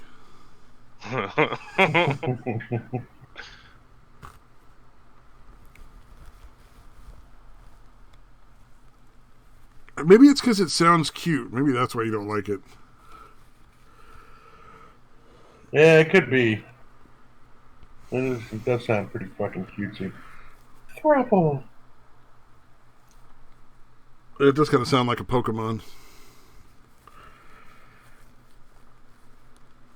That is pretty accurate. Like the Diglett Pokemon. That's what it evolves to. What's wrong with Diglett? Isn't Diglett the one that had like 3 heads? That's Doug Trio. Oh, Doug Trio. So Thruffle's like the Doug Trio evolution, yeah. Yep. Although some of that shit got real fucking dark, like that Cubone thing. It's like, it's its mother's skull. Oh, yeah. And that was in the original. And, like, they like, a lot of the original ones have had their Pokedex entries, like, changed over the years. Oh, yeah? Hypno's just a fucking rapist. Like, legit, Hypno's just a straight fucking rapist. It, like, fucking has sex with people? Yep. Dude, what the fuck? Oh, man. All I remember was somebody talking about how, like, it was fucking real weird that Mr. Mime, like, in one of the episodes, had to eat off the floor with a fucking dog food dish like the other Pokemon. Because Mr. Mime kind of just looks like a dude. Yeah. Nobody gives Mr. Mime any fucking respect. And then somebody else added in there, like, no, Mr. Mime is just like a fetish. And sounds about right, yeah. That sounds about accurate. He has a humiliation fetish, and the lady was feeding him with the dog food was just his dom. Are we still talking about Pokemon? I don't know. 100%. Jesus fucking Christ, dude. Pokemon got fucking weird, man. What is it, if you've ever listened to another thing that gets real fucking weird is if you listen to the whole Ghostbusters song.